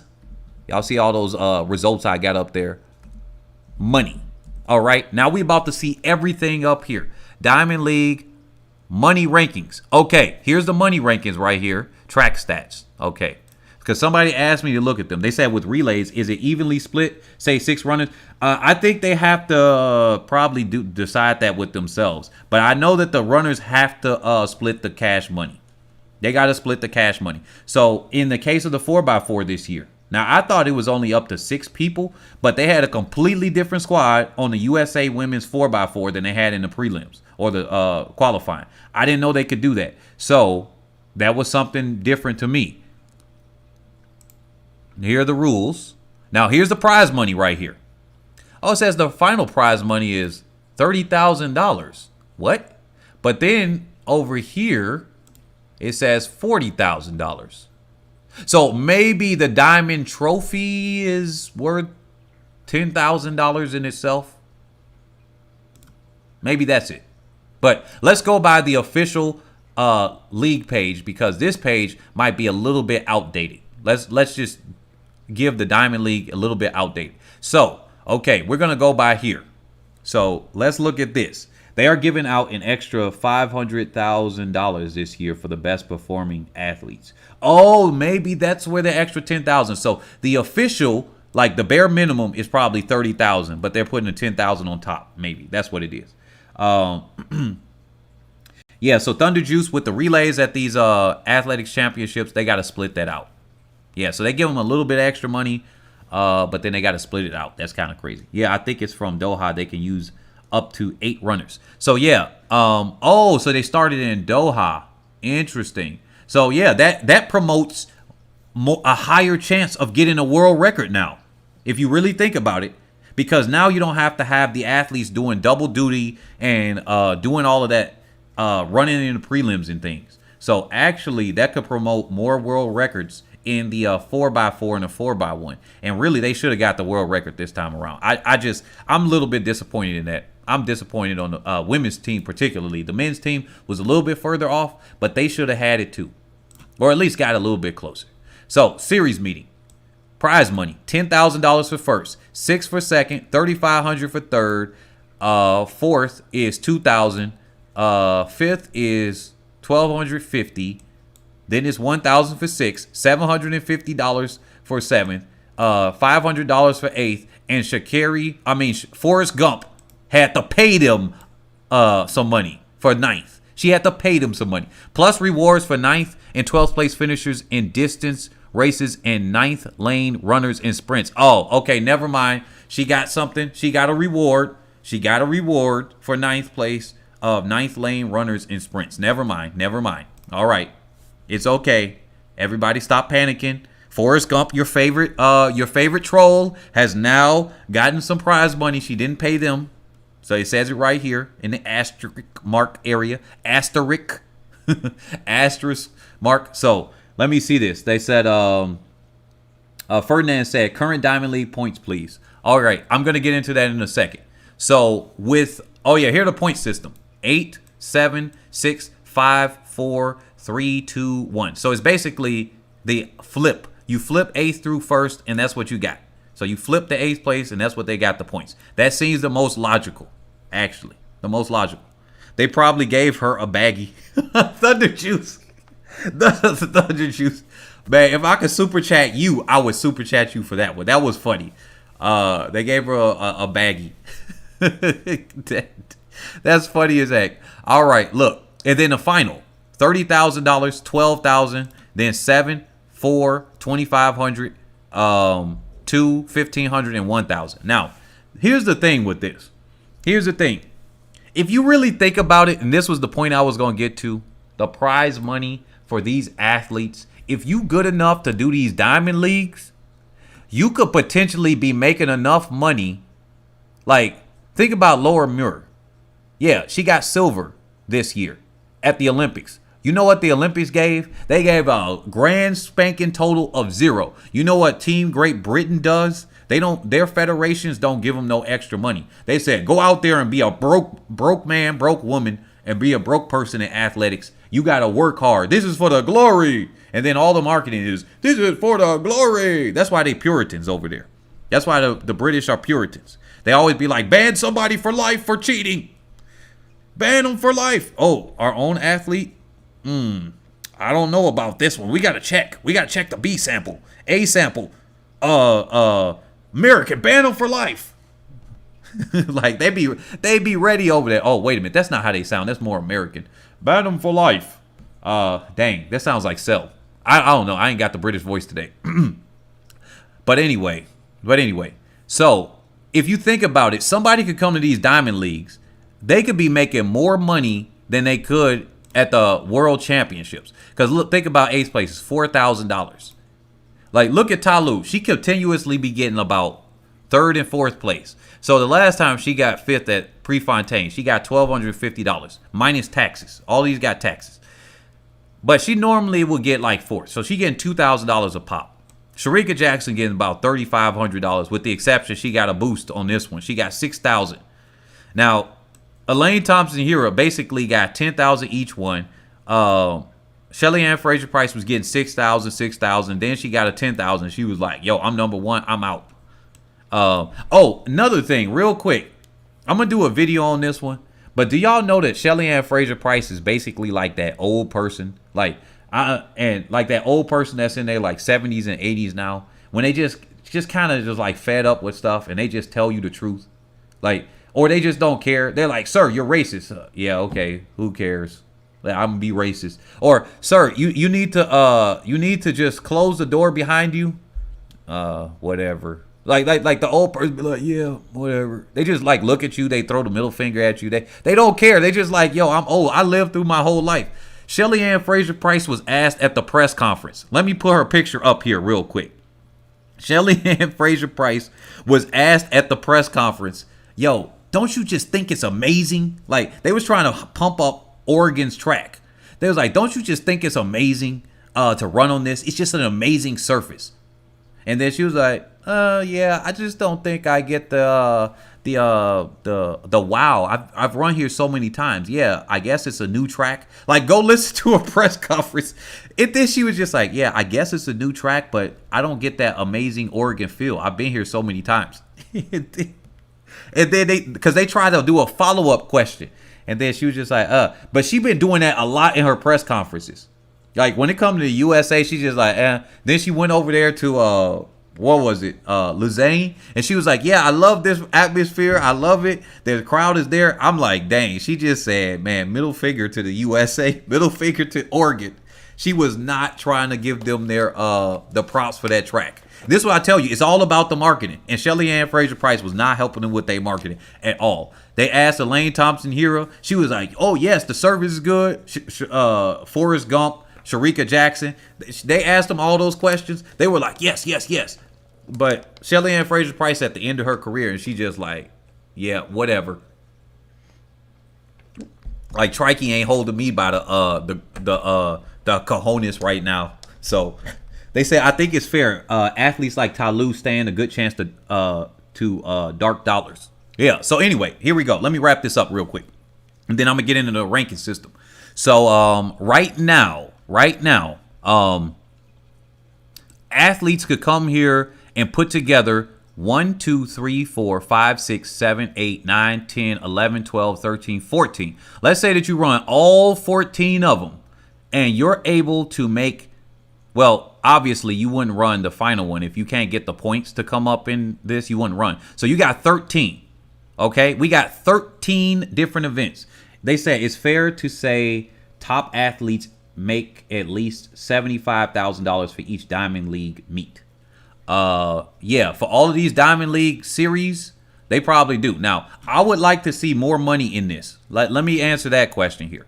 I would like to see the prize money go from $480,000 for each one to like at least $1 million for each one. You giving out, that means double everything. Everything's double at that point, right? That's why I would like to see it at the base. Then I would actually like to see a total prize money. All right, if I'm being honest, I want to see a total prize money of this thing not go from double to 16 million. I want to see 30 to $50 million in prize money given out. I want this to be like the tennis leagues and everything, like everything like that. I want to see 32 to $50 million in prize money given out. And then, if anything, not just the first 8 places, but hey, look, maybe you give it down to 16 places. Sure, you double or triple. All right, if it can go to 50 for the top 8 places, right? You could triple the prize money here and still give out money to people that are placing down to 12th or maybe 16th place. I think that's what we could do there, because yeah, then it would be like, yo, we the top athletes getting it, and you get the little lesser name athletes. They probably getting like 2,000 to 500 now, or maybe 3,500 to 500 now. I think, what do you guys think about that one? Like, that's crazy. They said, Jermaine Forrester said, Shelly is at the I don't give a F stage. Yeah, exactly. She just like, yo, I don't care. Like, everything about her is saying that. And then Gary said, we don't know what they are paying them to show up. Yeah, exactly. Yeah, Ferdinand, he said, yes, good question, Gary. So, yeah, we don't know what they were getting paid to show up. But still, I think the base pay at some of these. See, that's where a track and league meet would, a track and field league would take away from the appearance fees. And then you could just pay the athletes more. But then it would take away. See, this is the disadvantage to somebody like a Shelly Ann, Usain Bolt or something like that, because the top athletes, the ones that can to ask for appearance fees, well, or Allison Felix, right? If you got an appearance fee thing, why would you go to a track and field league? Sure, I got the base pay of this, but now I got to be required to run at least 13 meets a year. Now I'm only running maybe 8 meets a year, and I get appearance fees, not including the championships, right? Not including the championships. You might still add up to like 13 or something, but not including the championships. You're required to run out at these according to your contract because of the team. Maybe you skip 1 or 2 because of injury. We had a rotation of athletes, but now you're there. The only money you get is sponsorship money. So for the individuals at the top, they would hate this. It's just like cryptocurrencies where you get these NFT things. Places like Candy Crush, where you get the multiversal thing, they would hate the implementation of, you could take your money out of one video game like Super Mario Run, and you could take it to Candy Crush, and you could take it to Forest Builder or whatever, Farmville or whatever it is, right? Words with Friends. You could take your money out with these new cryptocurrencies that are going to do multiverse. So you could buy something in one game, and you could take it, your leftover money, into another game. But in Candy Crush, they're going to say, well, you got $5 left over. You may as well spend that difference, right? You may as well give it to us. So the top athletes for a track and field league, it will hurt them. But for the everybody else outside of the top maybe 10 or the top 8 in this case, outside of the top 3 to like 5 athletes, well, it's actually much better for those athletes. So anyway, you can make more money doing these diamond leagues over and over than what if you had a bad performance at the Olympics? What if you had a bad performance at the championships? Remember Elaine Thompson-Herah at Doha? So she was expected to get $60,000. Remember? What's her name? What happened? Tori Bowie got $60,000. Who got silver? We got Talu got silver. Now, if she would have leaned, she would have got $30,000 richer. That was her fault. She didn't lean. Bronze. I forgot who got bronze. Wasn't it dang it, Skippers? She got bronze or something like that, I think. And then she got $20,000. Whoever got bronze. The important thing is they got bronze. What's her name? Was all the way back in like 6 or something. Like what? And then she wanted to do the. She didn't want to pull out the 4x1, but her coach told her to pull out. Just like Shelly Ann Fraser-Price, old coach Francis told her not to run the 200 in Doha. But then she came at the Diamond League meet, and then she ran the Diamond League 4x1 relay, and then she caught everybody. That's what happened in 2017. They said a lot. Yeah, they said, yeah, these purses can increase more to motivate them. They get appearance fees, but the first and second and third purse need to increase and carry long down the line, Franklin Scott said. They said, Ferdinand, with exchange rate, African athletes make a bunch of money. Steve Patrick, Shelley just wants to qualify for the final. Yeah, so look, the African athletes, do y'all know how rich they be getting? Like, they be doing these road races. That's a different topic. Let me get into the rankings here, because I know y'all was asking about the rankings. Now, where do we find the rankings? But while I'm looking for the rankings, let me look here. Rankings, rules, prize money, qualification, history, no, news.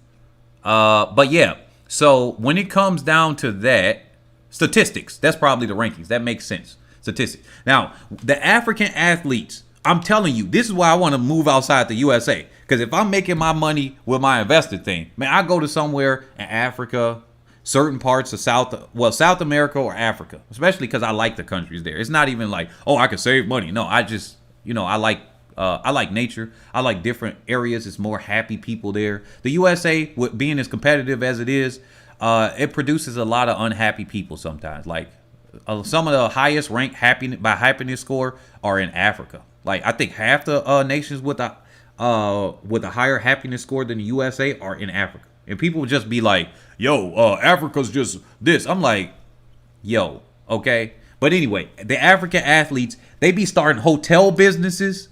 They be coming there, be doing, like, look at Kenenisa Bekele. He copied off of Haile Gebrselassie. Be having hotel businesses. Be having tourism. Man, I'll be getting people to Ethiopia all the time. Look, if you see me go over there, look, if I move, y'all gonna know I'm gonna be marketing y'all to come there. Everybody from Jamaica, come over to Ethiopia, come over to Ghana, wherever I'm finna be at. I'm gonna tell y'all to come over there, not to meet me or nothing, but to come out there and drive tourism because it's always good, right? So let me see. They said type of statistics, Diamond League seasons. Let me look at 2020. Why is it not showing me? Okay, 2020. Now let me see. Meeting record competition rankings. There we go. Competition rankings. That's what we need to see. 2021. They said Olanike Abiba said, yes, oh, you must be Nigerian. I changed it to Naira. Yep, there we go. I changed it to Naira, and it is a lot of money. So when you say you changed it to Naira, are you saying that you're an athlete that competed and you made a prize money, or you're changing or you're converting it to Naira based on the money that I'm presenting on the stage? Because look, I got a lot of Nigerians on my WhatsApp, and like the people I date, they're Nigerian mainly, but people from other nations and stuff too. But yeah, and there's plans I got to build up Nigeria right here. I can't say exactly what it is because some of them haven't been contracted through, but you guys will find out in the future. But it's a lot of stuff that I got there. It's a lot of money to be made over there. And Dangote ain't going to be the only billionaire, all right? They said, Steve Patrick, Africa economy is bad, so the money is the same. No, Steve,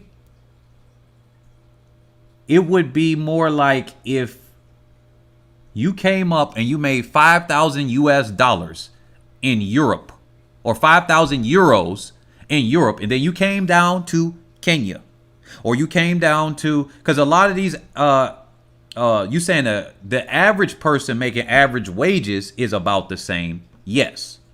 But if you are a person with making money outside of that, or you're making above average wages, you are basically like more wealthy. That's like going to some places in South America. It's like going to Mexico for me. If I go to Mexico and I'm making, there are places where I can rent out a mansion for $1,000 a month. You can't rent out no mansion here for $1,000 a month in the United States. It'll be like 4 or 5 times that amount of money at the bare minimum. A mansion? Oh no, but it depends on what you define as a mansion too, because there are small ones, there are large ones. Because some places are a mansion, and I'm like, that's just a large bedroom in Illinois, but in Wisconsin, it's like, this is a mansion, and I'm like, what?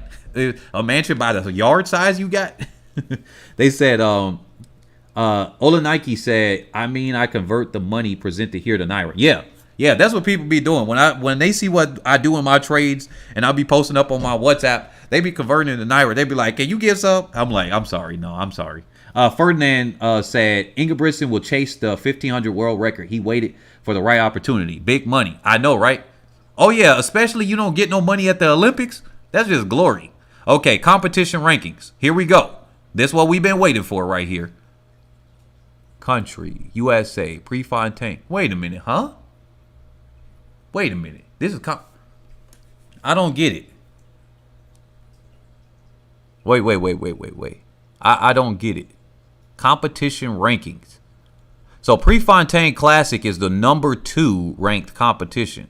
Lausanne is ranked. Oh my goodness. Oh my goodness. Wait a minute. Are these all the things that took place already? Okay. So, okay, now look at this right here. So Lausanne with Shelly-Ann Fraser-Price winning Lausanne, right? She must have got more points or whatever it is at that, because look at the participation score. I think that depends on how many events are being participated in. Maybe that's what it is, because they probably have less events at some of them, like Gateshead. It may not have had a hammer throw or something like that. So the events are not there. Wow, that's crazy. So Prefontaine, it does get a lot of eyes. So see, this is what I'm telling y'all about. The rankings is on the main page. Oh, okay, I got you. I'm going to go to the main page. But this is something I'm just learning here. So that's crazy. They said Shelly-Ann leads points, I think. Talu is second. Sharika Jackson third. Not confirmed. Lane Thompson and ahser-smith also close. I can't see how Shelly-Ann Fraser-Price can lead rankings at all, because the last time they met in the Diamond League, Shelly-Ann Fraser-Price got second. Like, I can't see that one. Let me see. Diamond League seasons list. Diamond League all-time list. Records. Meeting records. Okay, let's go to the main Diamond League home. Wait a minute. Here's the home page right here.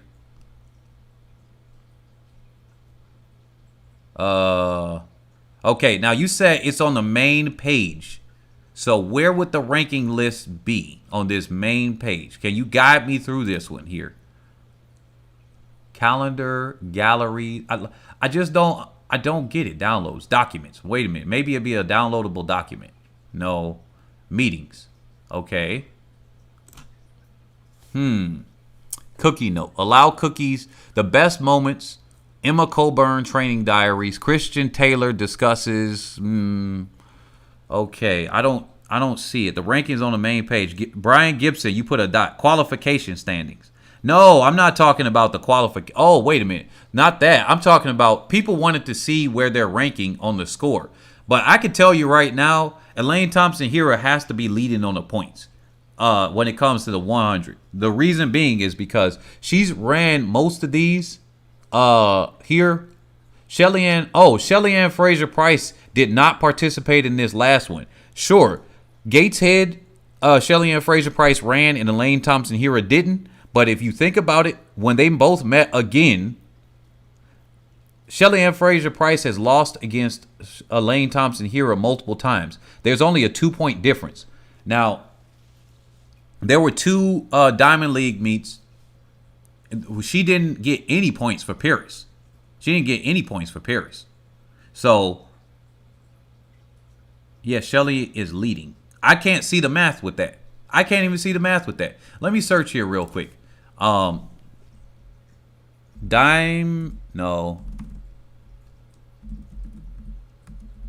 League rankings. Diamond League rankings. I might have to go to Google for this one. Maybe that's the thing I got to go. Because I just don't see it, guys. I don't see it. It says Challenger Grandmaster. Huh? League of Graphs. Master Diamond 1. What is that? I don't know what that is. How many points do you get in Diamond League? Who are the winners in Diamond League? With a perfect total, 7 wins in the series, Sandra Perkovic tops the table for a second year in a row, taking home $110,000. Skippers, same total across 2 events, finishes second. Catherine Ibargwin, $106,000 in third. Now, here's another one. When you convert that stuff to Colombia, it's the same thing as being in a different nation in Africa. She is a rich, because that's a lot of places where Americans actually go to Colombia to live. They keep their stuff. It's like if you make $20 an hour in the USA, you actually really good in Colombia. Like you can make $20 an hour in the USA. Matter of fact, you can make minimum wage in the USA and still be good in Colombia. You just be like middle class or upper middle class, right? Whereas you be lower middle class or impoverished in certain areas here. Dang, Ibargwin over there. She over there shaking her tail. She literally do be shaking her tail. I'm telling you. People just be looking at her for when she shakes her tail in the triple jump. Like, I'm just like, what? Come on now. They athletes. Focus. Diamond League prize money. Track statistics. Track stats. Okay, trackstats.com. Click on world rankings. They said below recent news. Wait a minute. Okay, wait. Let me go back here. So, click. Oh, it's recent news. Okay. Qualification standing. Oh, shoot. I'm blind. Okay, there we go. Diamond League qualification standing. No, this is a PDF, though. This is going to make me download something. Post Paris. Oh, it says post Paris. All right, here we go. This is what y'all been waiting for. All right, here we go. So it is. Okay. Google Diamond League rankings 2021. I got it. All right. Here we go. Let's go through each event. So on the men's side, on the 100-meter men, it looks like Ronnie Baker. Oh, wow. He's at the top.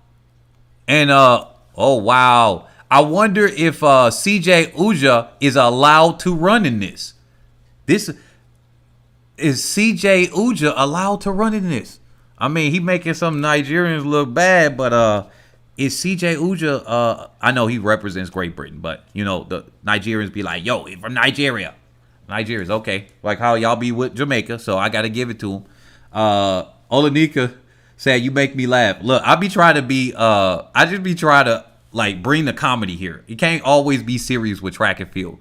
Now, Ronnie Baker is ranked top right now after Paris. He got 22 points. So he just got over, or he's just been over CJ Uja. So CJ Uja is second.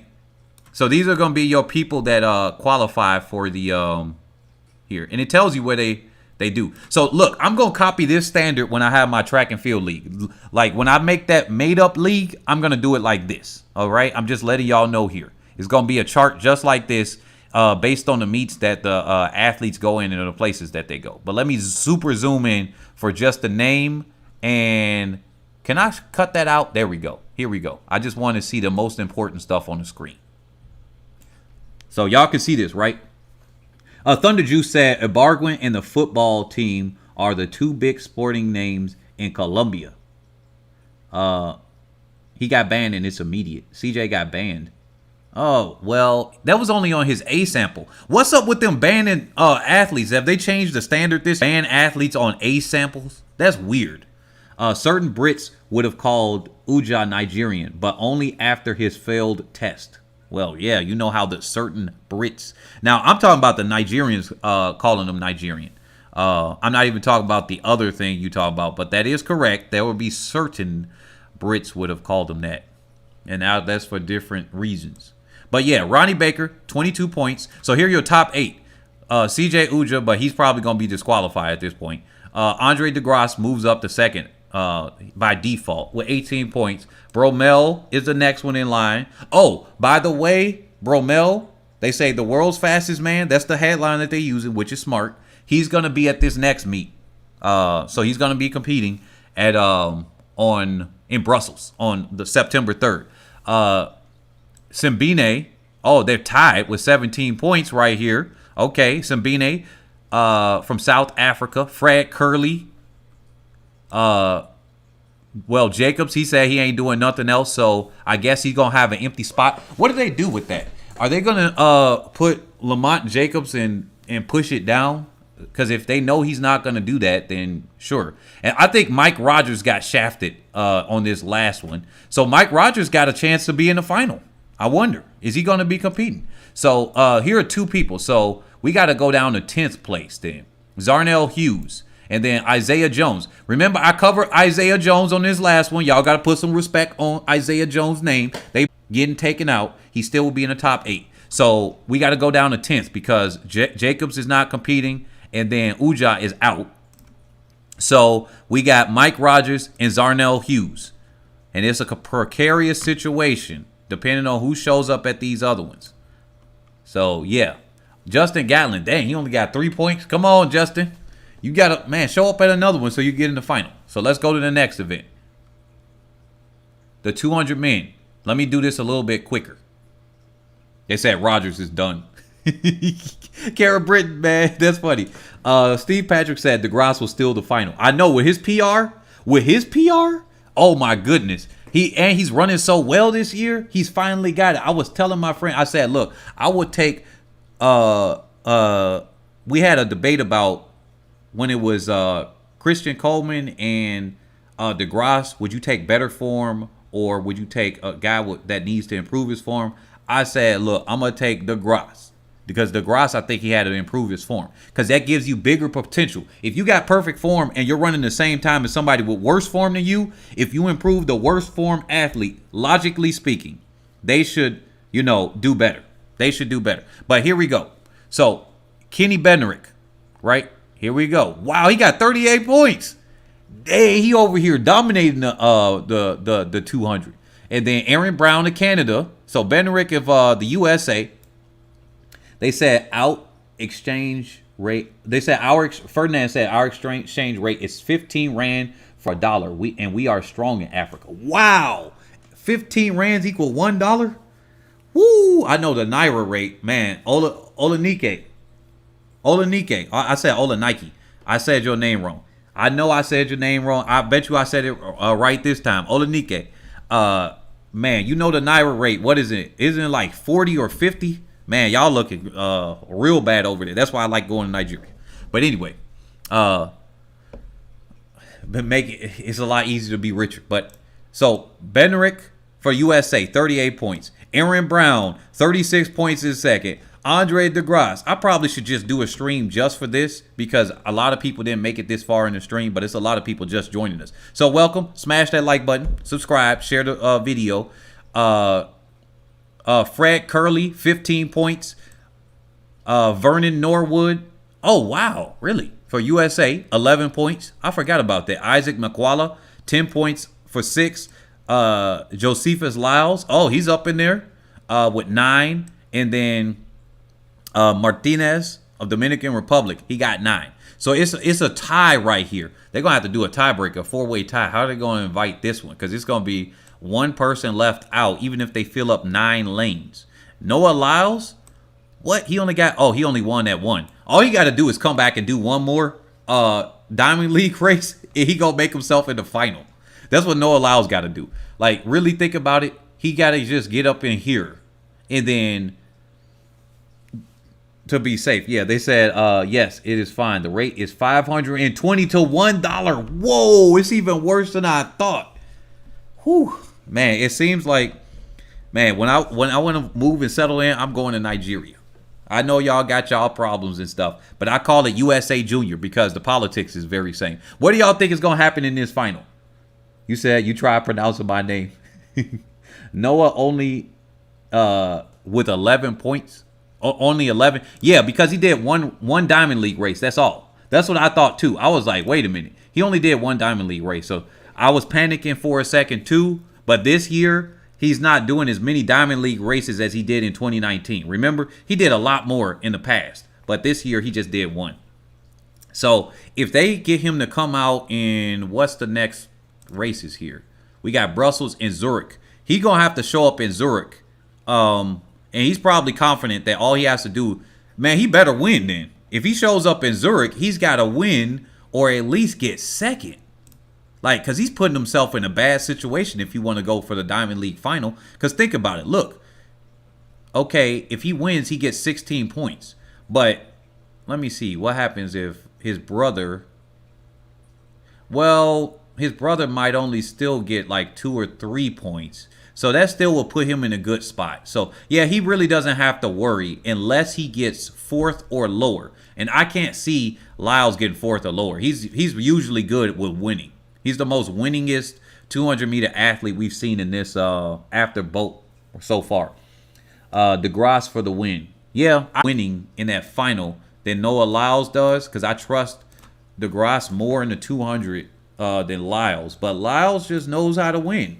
He almost won. I think he ran himself too hard on the curve in the 200 final at the Olympics, to be honest. Hi from Guyana, South Africa, enjoying the show. Randall Critchlow said, yo, we got some South Africans building up on the crowd. Look, y'all got to invite more people from South Africa because I be going out of my way sometimes. I be covering the South African contingency here. All right? We're going to go a little bit faster on these other ones. But I be trying to cover South Africa and put a special one. Especially Ferdinand be coming out. He be supporting all the time. So I got to be pointing out the South African athletes. The ones I focus on. USA, Jamaica, South Africa. For my own personal satisfaction, Nigeria. Because I got my own liking to Nigerian athletes. Ethiopia and Kenya. Those are where I try to do the most. And then, of course, the Swiss because they got Kambunji. And Kambunji be out there. She be putting in that work. Brian Gibson, South America. Oh, that's South America. Oh, sorry. Goya is in South America. Uh-oh. I got the essay wrong. Okay. Guyana, South America. Okay, gotcha. Thank y'all for the correction. But yeah, regardless, if you could represent somewhere, you want to see some more from that one country, definitely start sharing with those people. Okay, so we got Anthony Zambrano from Colombia. All right, Zambrano. Oh wow, he's leading the 400 men, 15 points. Karani James, 13. Vernon Norwood. Oh wow, he's doubling up. He got 9 for there. Michael Norman, 8. Leon Dore, from Trinidad and Tobago. So Dion. Oh yeah, wait a minute, he's pretty decent. I had to recognize him for a second. Reed from Italy. Fred Curley, I guess. Oh, well, he didn't finish first. He finished second. And then Lamarvin from the Netherlands. So there you go. That's your field. I wonder what's going to happen. I can't say. The 400, I'm not really looking forward to as much. So, me personally. Asante said, dang, bro, you still at it. Hardest work at the track and field game right here. Yeah, I know. Look, I would feel even better if I started getting super chats, but I know some people contributed to PayPal and Cash App, so I feel a little bit like, hey, look, I'm trying to expand the sport, man. But also, even if it's only a few dollars, I do appreciate the people that do support this channel. I'm gonna do that. I'm gonna do a shout out to those people that have donated too. But yeah, Asante, look, we went from talking about money here and how athletes could do that, and then how I might be an agent to some athletes going forward too. But we talk about Diamond League rankings. They said, look at the top of the chart to see the number of qualification meets already done. Noah Lyles won't be in the final. Oh, really? Wait. After 7 of qualification meets, it says, look at the top of the chart to see the number of qualification meets already done. Well, yeah, so Noah Lyles has a potential to be in the final. It depends. Okay, so it depends on what he does here. Look, so we got Brussels. That's 1 in Zurich. The final is Rabat. So Zurich is another qualification one. So if he shows up, I don't know what the people are. That's why I said a what if.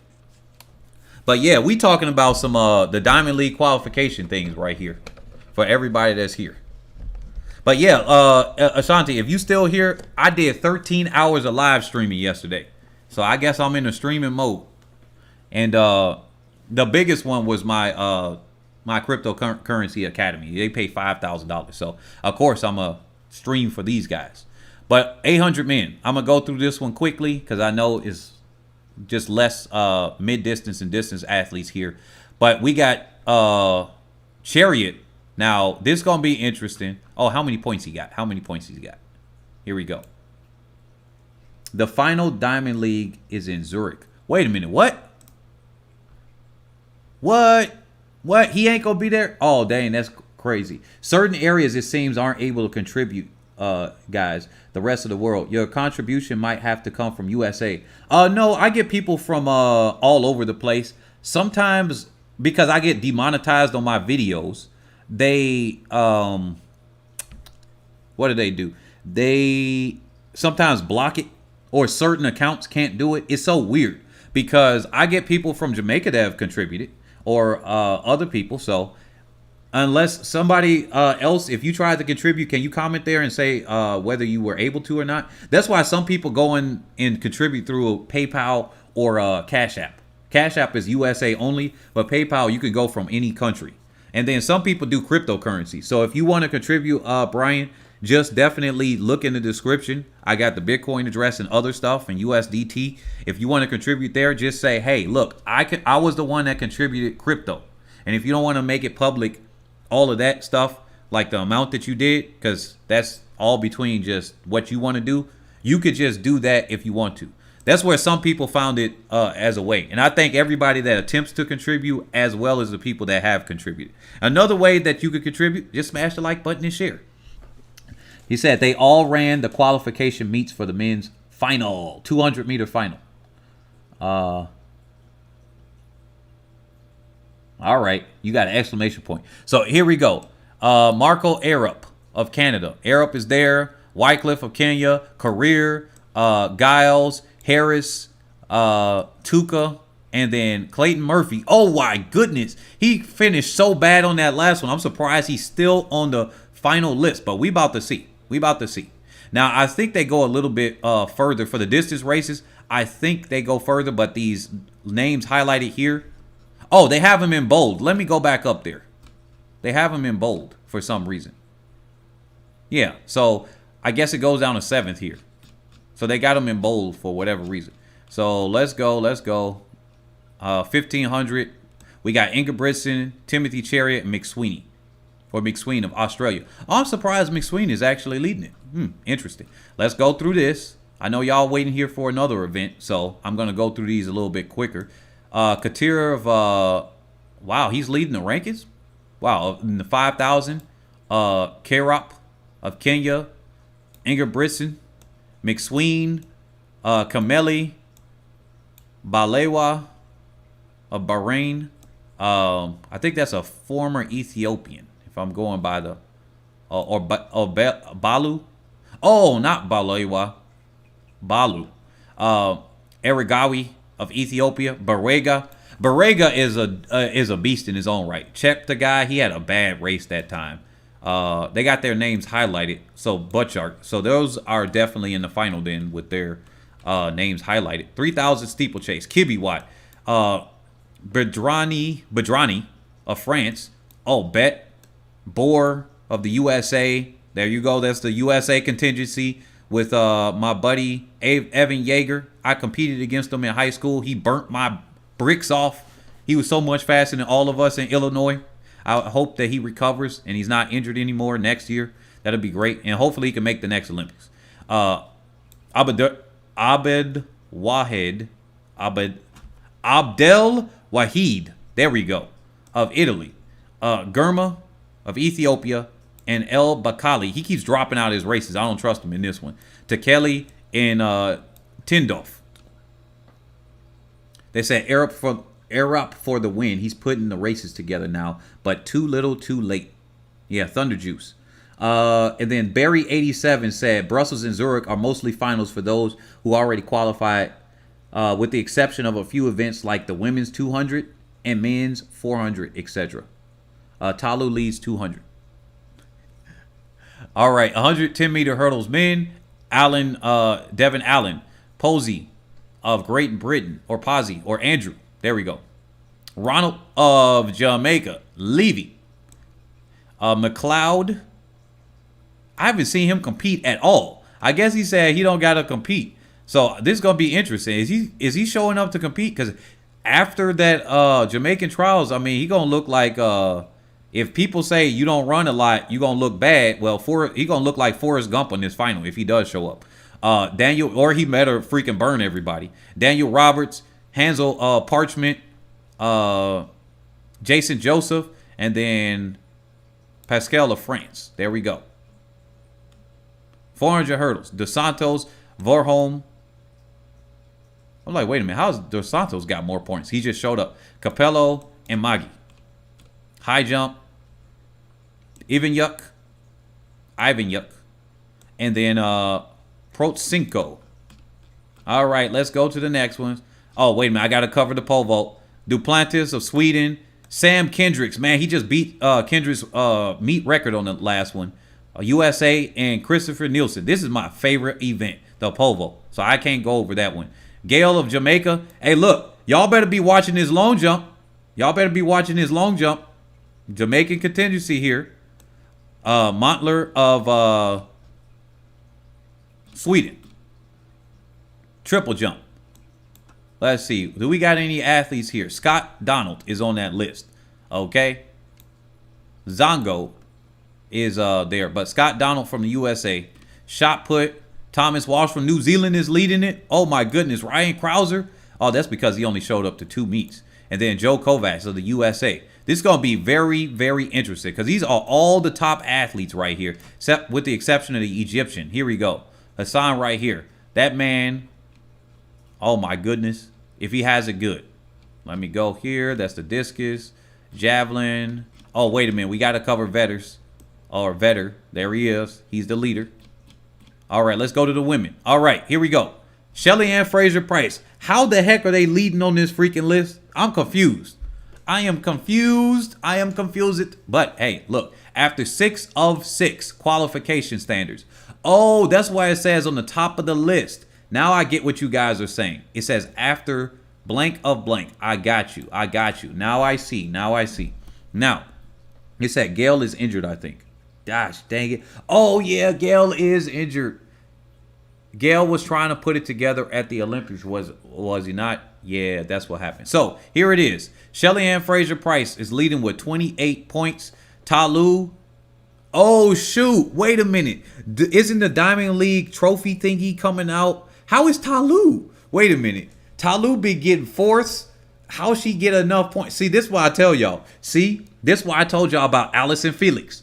Y'all coming over here saying Shelly Ann Fraser-Price this. But I say if I'm a coach, I'm picking Allison Felix. She can compete in more events. Like, yeah, Shelly Ann Fraser-Price is all cool and all. But if you come in for points total, and in this case, point total can add you up to that prize for the Diamond League. The prize for the Diamond League. I'm going to pick somebody that's going to be scoring points. They are leading based on the amount of meets participating in. Yeah, that's what I know. I'm just being a little bit hyperbolic here. Barry 87. But see, this is why I be telling y'all. See, Talu's points over here, she be getting 4th. She got 5th if she didn't get 5th at Prefontaine, she would be the leader right now. Actually, if you think about it, all she needed to do was get her normal 4th place, but then Tiana Daniels came in and was like, yank, I'm taking those points. But here you go. Ahser-Smith got herself in the final 2. So this is going to be interesting. This is interesting. I'm going to make a video right after this based on this right here. Look at the points given to each placing. Oh, yeah, I'm aware. We went over we went over that at the beginning. I don't know if you were with us from the beginning of this. But here, Shelly Ann Fraser-Price, Jamaica, 28 points. Marie-Jose Talu of the Ivory Coast in second, 28 points. Elaine Thompson-Herah of Jamaica, 23 points. Now, I don't think, even if Elaine Thompson-Herah wins, most likely Shelly Ann Fraser-Price is going to get second. That means Elaine Thompson-Herah gets 8. Shelly Ann Fraser-Price gets 7. Right? So, in that case, it's not going to be enough to overtake her. Like even Ta Lou, would she be able to beat Ta Lou? So let's say Ta Lou gets 4th. Let's say she gets 5th because Dina Ahser-Smith may have something there. I can't see Oliver doing anything like to challenge her, but Ta Lou, depending, because she's taped up right now. She's taped up. So maybe this 2 weeks will give her some time, or a week and a half will give her some time. So Ta Lou, let's look at the points total that they can get. So you would get, let's say Elaine Thompson-Herah gets 8 points. She'll have 31. So let's see, Ta Lou gets 4th. That'll be 8, 7, 6, 5. She'll get 5. She'll still have more. Dang, Elaine Thompson-Herah, even if she gets 5th, even if Ta Lou gets 5th, there's no way for her to take over her points. Wow. They said, what are the points for? Okay, so the points are for this. Let me show you here. So the points are for, oh, let me go back here. So the points add up to the cash prize here that you're going to get. So the winner, okay, the Diamond League final winner. So Elaine Thompson-Herah can win. It says on the, oh shoot, gosh darn it. Just a second. My screen just reset and turned off on this television, so I can't see anything except for this tiny screen that you guys are seeing. So you see that what I have highlighted right there? Gosh dang it, I got these technical difficulties keep going on. Now dang it, it reset it back to my screen. I didn't want that to happen. Give me just 1 second. It's gonna take me about 10 seconds here. Click. This hotel screen, I don't know what TV they be having, but this thing sucks. I'm gonna tell you that. This thing sucks booty. So, here we go. It just resized everything. I'm dragging it. All right, now I'm back. Now we are back. Now, so when it comes to this, the people are competing for the cash prize. There's a, where is it at? Where is it at? So there's a diamond that's given out. Diamond League prize money rankings. So here it is. Prize money in US dollars. This is what the athletes were given right here. Now, let me see if I can find one on this track stats, because so it depends on how much you, it says just comes down to who wins. No more points given in the final. Winner takes all. Winner in the final gets the trophy and prize money. Oh, points get you into the final. Then winner takes all. Okay, there we go. Okay, so good point there. Now, when it comes to the, well, did they change the rules from what they did on the last Diamond League back in 2019, where you can be part of the people that win? Let me ask you here, because Barry, you seem very knowledgeable on this one. So I have a surface level of knowledge on the Diamond League. So don't they give out like $100,000 something cash prize? Because that's what we were just reading not too long ago. Like we were just reading some of that. I'm trying to find a tab, but I think I closed out that window. So they said Ta Lou would have won several major medals if it was a different time. Yeah. If Ta Lou was in a different era, she's like one of those people that just kind of get like the second tier because of the era that she runs in. I mean, it's just unfortunate. Gail not competing for the rest of the season. Yeah. He was there before the Olympics because it says 6. Yeah. So, yeah, some of these, okay, look at it here. Let me show you here. Gateshead was before the Olympics. Doha was before the Olympics. How many of these were before the Olympics? I know Rome was there. Oslo was also another one. I can't remember if Stockholm was. But several of these meets were before the Olympics. Yes, definitely. And Gateshead opened up the season for the Diamond Leagues. Now, I don't know if that was the qualification one there, because certain meets you qualify for it and certain meets you don't. Now, that one, I have to look on the list here because it'll show on this list if I zoom out or scroll to the right which one. So it says Gateshead. There you go. It shows you the dates too. So Eugene. So Oslo was the last one for at least the 100 women to qualify. These three were right here. Points get you into the final. That's all. That's a great picture of Elaine in the Olympic with the Olympic gold medal. Yeah, that is. I think that's a good picture. They should put that on the World Athletics, but I think they can't because it's owned by the Olympics. But now here we go. Let's go down here. So this is going to be interesting. Who's going to get this $40,000 cash prize? And then whoever, they say it's the same as in 2019. Winner takes $30,000 and then it tapers down to last place to get $1,000. They said Gateshead was last. No, Gateshead was first. Gateshead was the first meet of the year for Diamond League. It opened up. It literally says it right here. It's on the left. And then the last one is Zurich. And then Rabat, I think, is next. I don't know what Rabat is for. Wouldn't that just be... But anyway, let me stay on track. So, no, Barry 87. There's the Diamond League, and then there's the overall winners. Like, if you're undefeated in your event, you also get a bonus. Like, when they show here, let me show you here on, darn it, I took down that prize. Like here, where it says a $20,000 jackpot and then a $5,000 super jackpot, they basically have a super jackpot for the Diamond League. Like, maybe this super jackpot is similar to the Diamond League, where if you are undefeated or almost untouchable, or you get some kind of ranking. Because I'm telling you, I just searched it. Where is this? Where is it?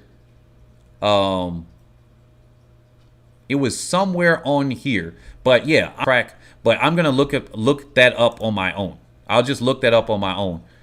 Because they used to do something where if you won a lot, you get another bonus. But anyway, let's go down. So here are your finalists in this: Fraser Price, Talu, Thompson, Jackson, Oliver.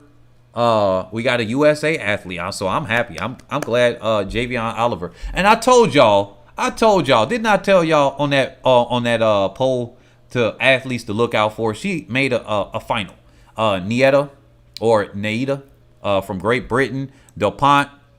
I'm surprised Kambunji didn't make it. I'm literally surprised. Kambunji, what you been smoking, lady? You just had to have a different race, apparently. And then ahser-smith. All right. Let's go to the women's 200. We stuck a long time on these. So there are 5 of 6. Let's see which is the other one that qualifies. What's the next qualifying meet? Maybe it's this one right now. Yeah, I think this meet right here is the one that qualifies. So, yeah, this might be because Elaine Thompson-Herah is not running the 100. Instead, she's running. This would explain why some athletes run on certain events. Oh, see? This would explain why certain athletes. I figured it out. So this one must be a qualification meet. Let's look. Let me double check. Because there's a lot of medalists in this. And I think that this 200, it says it here, that they will qualify. The Brussels meet will qualify for the final. Let's see. She will compete in the 200 in Brussels. Maybe they don't do it in the press release. The press release probably wouldn't do it. But I'm almost certain, because she's running the 200 instead of the 100 now, that this is a qualification meet here.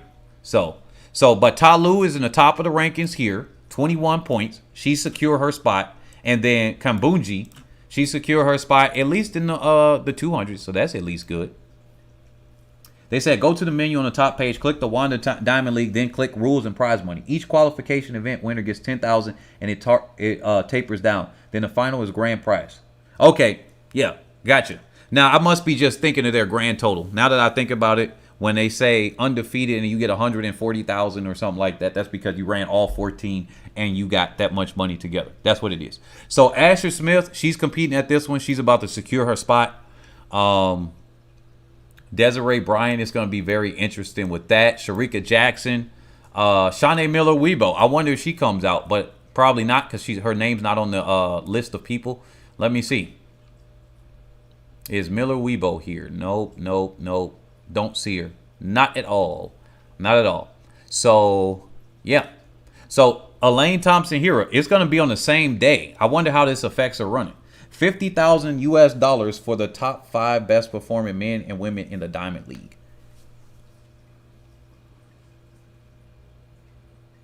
Oh, that's what it is. See? Yeah, there we go. That's what I was thinking. Elaine is running the 200 in Brussels to qualify for Zurich. She has 8 points from winning the Gateshead London event. Yeah.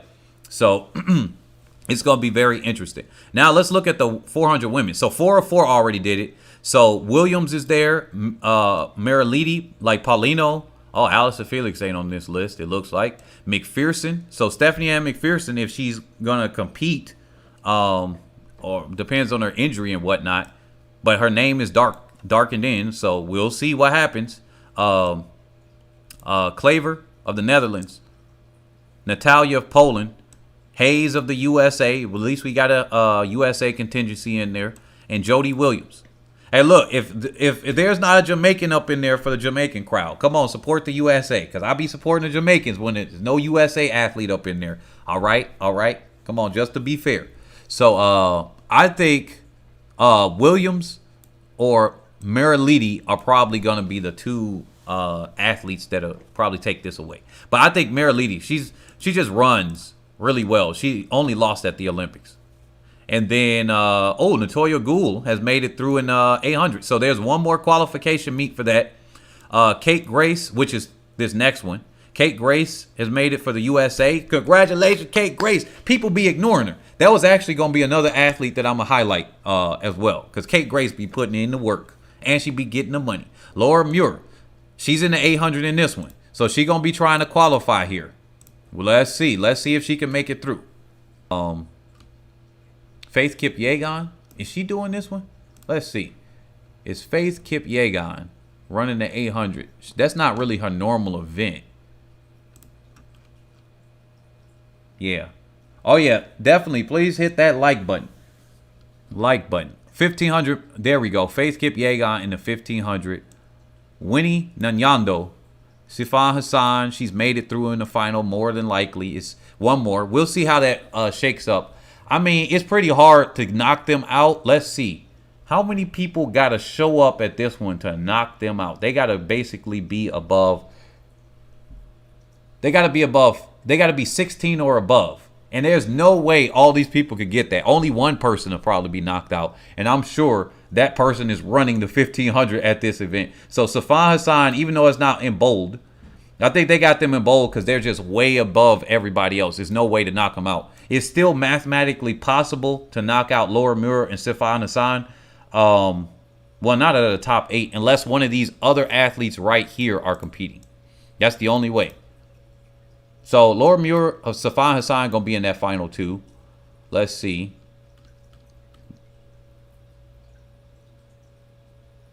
They said no deal. Wendy's for life. Dang, Jamaicans. That's funny. They said Jamaican supporting Sade if no Jamaican, LOL, Caribbeans. Hey, look, they said Stephanie McDonald's taking it. Come on, man. Benito, you gonna call her McDonald's? I know that's your autocorrect. It's McPherson. She don't even look like she eat McDonald's. Now, I would joke and call her McDonald's if she was fat or something, but she's not. She's like in shape. But remember, Talu runs the most races. Yeah, she do. She be over there getting hurt. 5,000 meter women. Chalimo Kip Kimboy. She made it through. Helen Obiri. She ain't got nothing to worry about. Beatrice Chebet. Look, if I'm a distance runner and I'm from Africa, or I'm from a nation that doesn't have look, $10,000 is gonna do me a lot. It's gonna stretch me a lot further in some nations other than others. Now, Kenya, the cost of living in some places in Nigeria too, the cost of living is actually very similar to the U.S. And I'm just like, what? But that's because those some of those places are very developed. So yeah, Fontu Worku. I want to see Worku come up there. I actually just like Worku's name. Put it in the work. I got something with that. Francine Niyazaba. Let's see if Niyazaba can stay through. Is Niyazaba running at this meet? That'll be very interesting. 3,000 steeplechase. Killian. We got to have a USA person in here somewhere. Come on. Yeah, Fredericks. There we go, Fredericks. She been putting in work. Emma Coburn ain't been looking too hot. Same thing with Beatrice Chepkoech. Man, I had a crush on Chepkoech. I think she's a very attractive person. I had one on at first, but I'm sure she's married and everything. So that's that.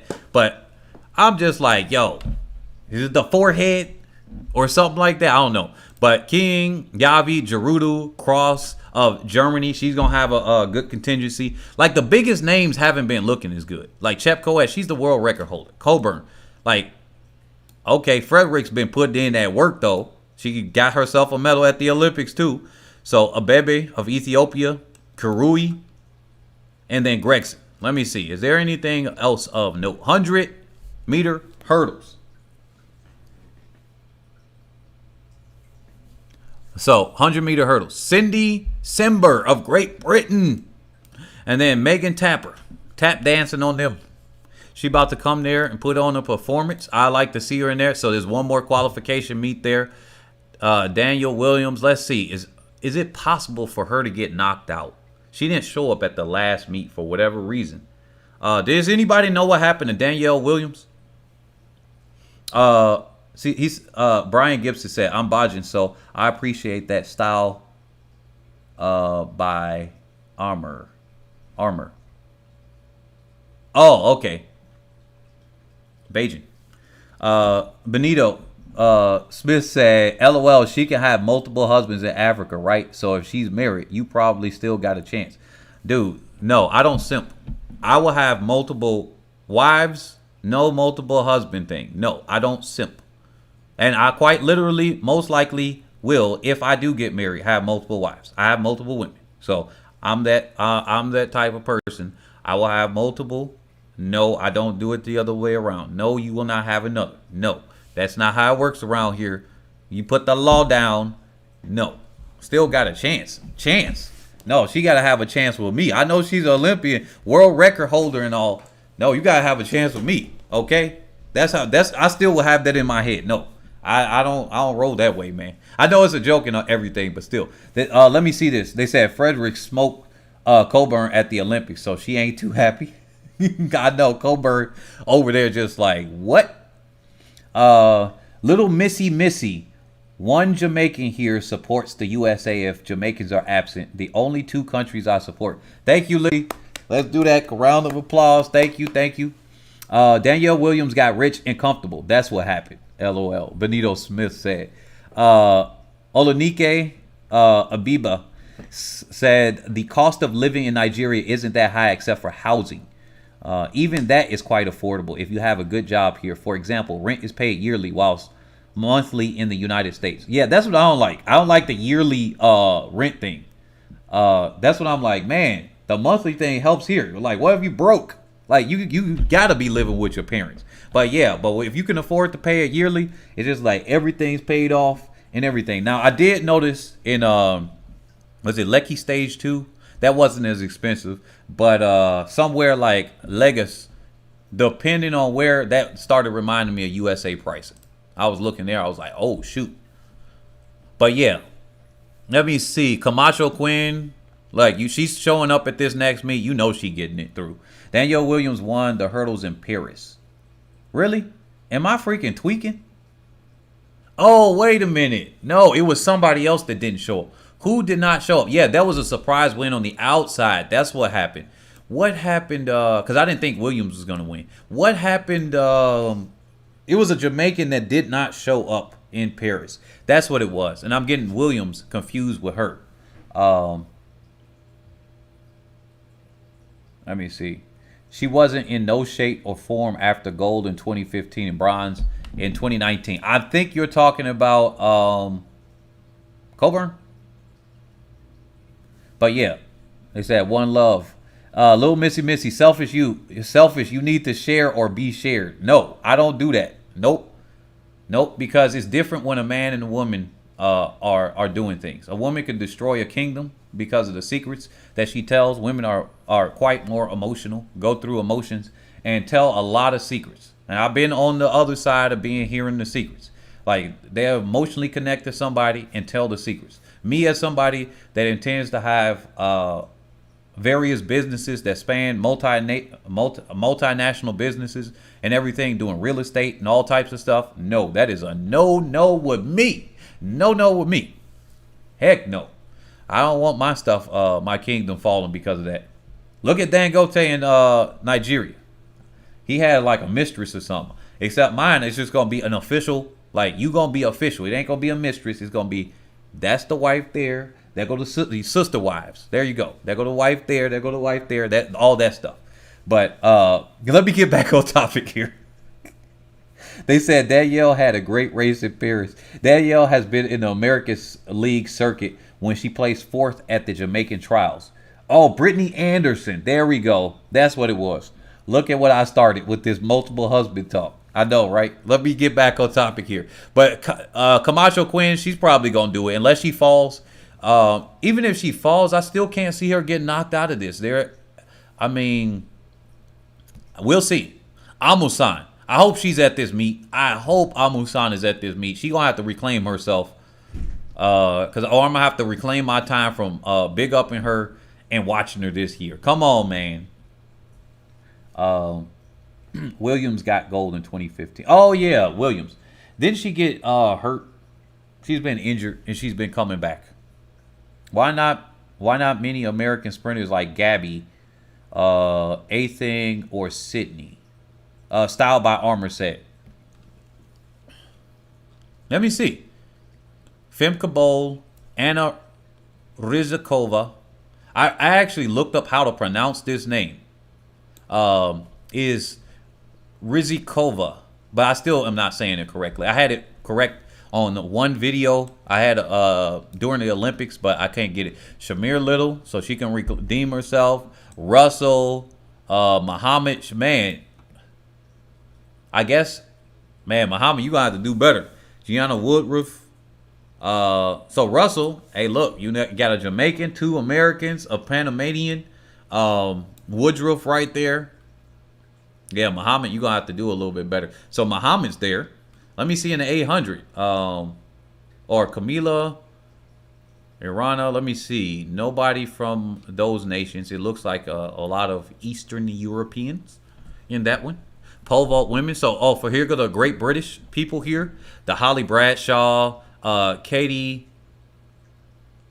I always mess up her last name, so I'm not going to do it. Sandy Morris. She got hurt at the Olympics. She was in my high school conference, and I want to see if I can get her down there. The high school I went to was in the same area as her. She went to Downers. She lived in Downers Grove, not the docks or anything. Hopefully I'm not, because that's public information people could look up. But she's from Downers Grove, so that's the suburb of Chicago. I mean, I was born in Chicago, lived in Chicago, went to different places, went to the suburbs of Chicago in high school. So, yeah. So I like to see Sandy Morris. She should have won the Olympics in my opinion, but then her pole snapped, and then it's like she got hurt. We'll see what happens. Stefanidi, we'll see how she does from Greece. So, yeah, this is going to be a good women's pole vault too. Gosh dang, I look forward to that one. High jump. Ivana.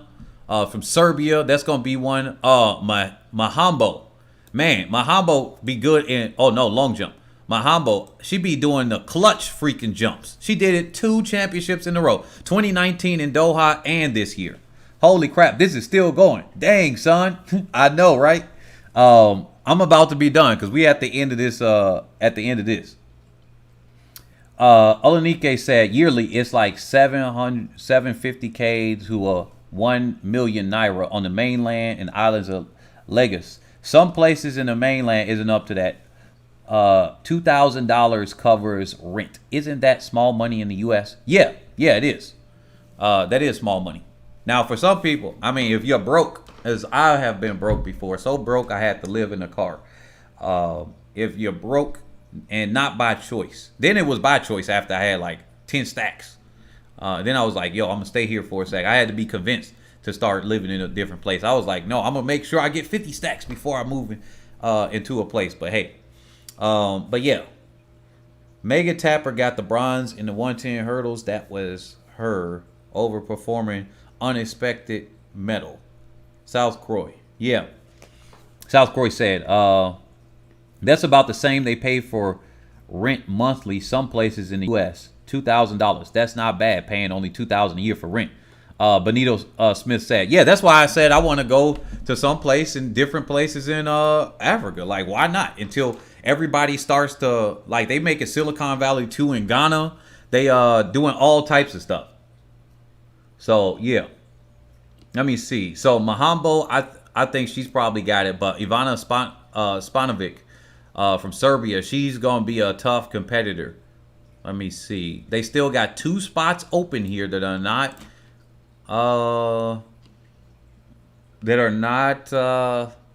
solidified yet. And then Jasmine Sawyers. Oh, wait a minute. This is 5 of 5, so they got them. And then Jasmine Sawyers from Great Britain, triple jump. Ricketts from Jamaica. What y'all think Ricketts gonna do to Rojas? I don't think she got it. Like, Ricketts ain't got nothing on Rojas. Rojas is the world record holder from Venezuela. She's taking over. I think she looks more unfriendly. I respect her for her work ethic, but she's less friendly than Ibargüen. I just can't help but compare her to Ibargüen. I mean, she's very young and everything like that, and whatever. But like, it's like when she cut her hair, it's just like she just like less friendly to me. And that's all. Other than that, Rojas is just freaking amazing. And then she got a different style that I think people are gonna copy with her different phases. If you go to grand total, Talu must lead if you add her 100 and 200. Oh yeah, let me yeah, I think she is. And since she's leading in points, that means wouldn't she be leading in money? No, I don't think that's how it goes down. But how y'all think Shanika Ricketts gonna do? I don't think she's gonna do anything as far as the win.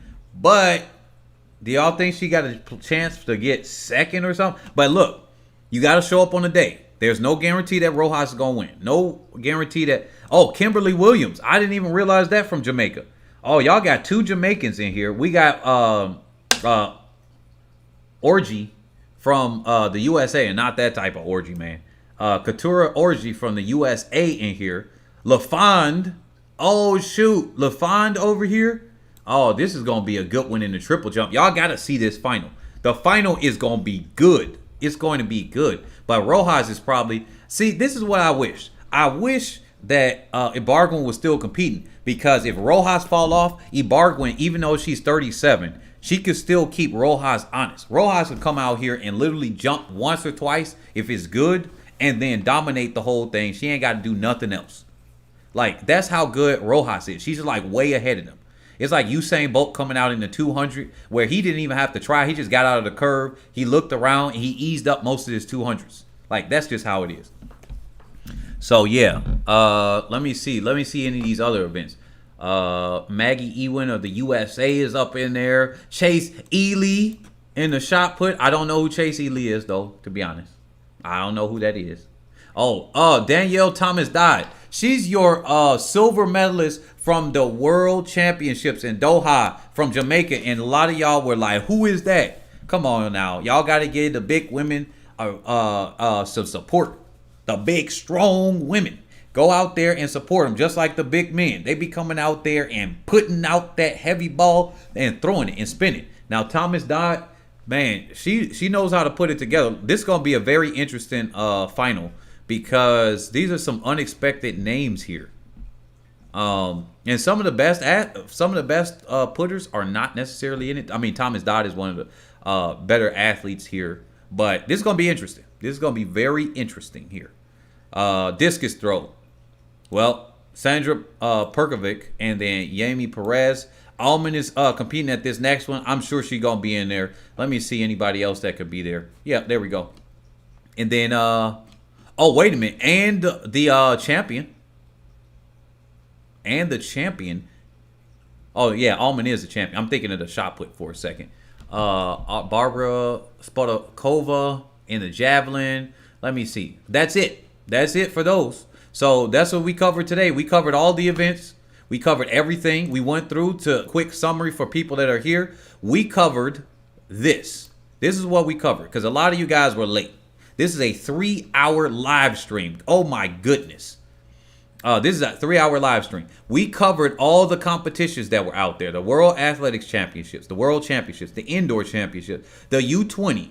We discovered the purpose there, that 170 nation federations come out. The World Continental Cup, which is one of my favorite events because it turns it in. I love watching it, even as the sprinters. Y'all gonna love this. They be coming up with music and everything. Watch at least the championship final. All right, at least the championship final. I know you might not watch the regular meets that lead up to it. I love the championship final more than the regular meets too. But the world championship final for world cross country is crazy. The race walk, hey, look, I know it may not be everybody's thing, but look, that is a little bit crazy.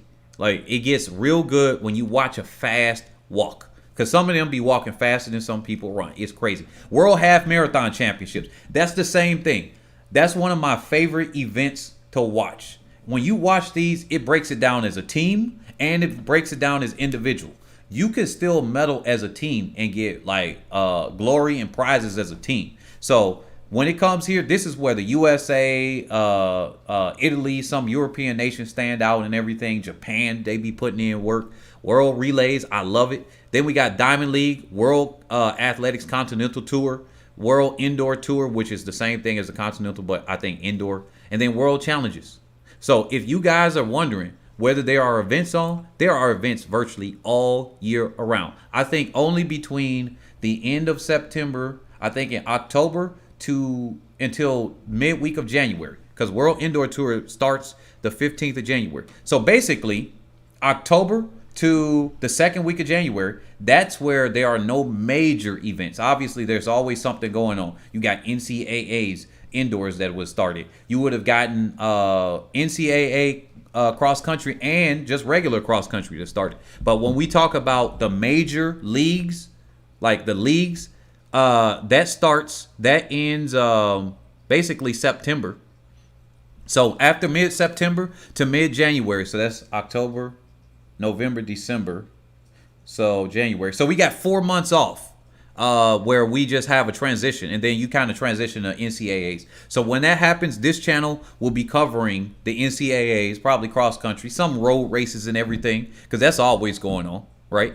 Road races and whatnot. And then we're going to do some what if scenarios. That's when I'm going to come out with the animated track league probably as well. So anyway, thank you all for coming out. We've been on this for 3 hours and 7 minutes. Oh my goodness.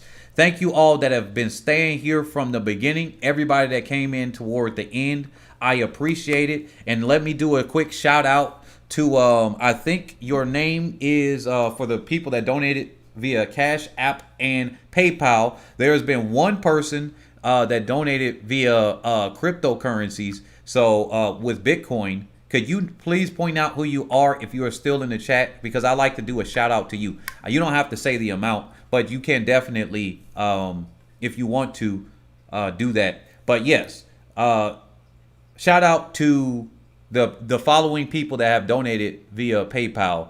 I think your name is Canella. If you're still here, please comment in the comment section. Canella, for your PayPal donation. Also, Peter, Beatrice, and Chuck, and then as well as many others. So I can only do a few at a time. And then also for Cash App, I think it's Sammy's Cakes and More. Sammy's Cakes and More. I think that's how to pronounce that. So hey, look, everybody, check out Sammy's Cakes and More. Sammy's Cakes and More. Cash App some money. So hey, look, Sammy's Cakes and More.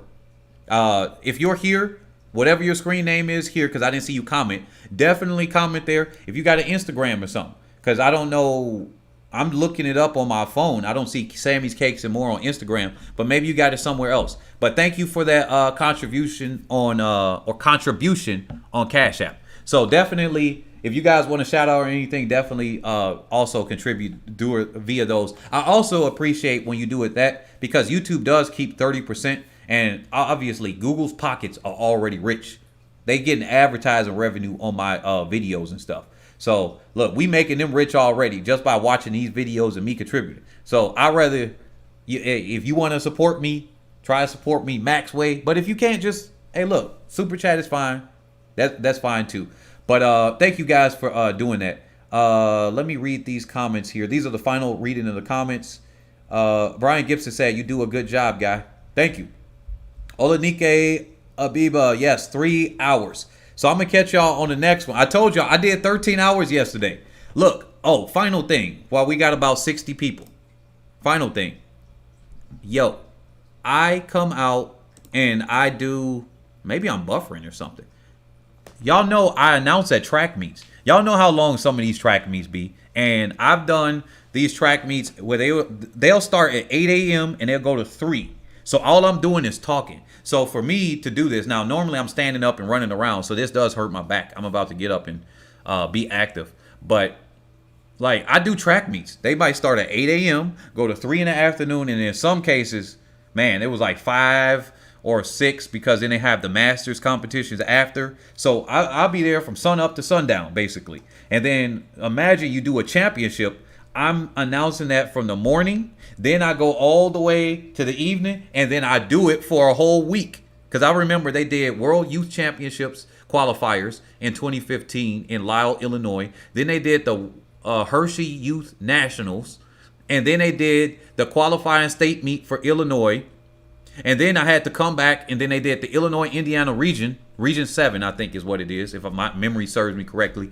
And they had the Masters. So I was basically there 2 weeks in a row straight, and then people were like, wow, I'm tired. After the first day, I was like, man, I'm energized. I had loved it. I love announcing. So to get paid to talk, shoot, that's like the what better thing to do than to get paid to do something that you love to do.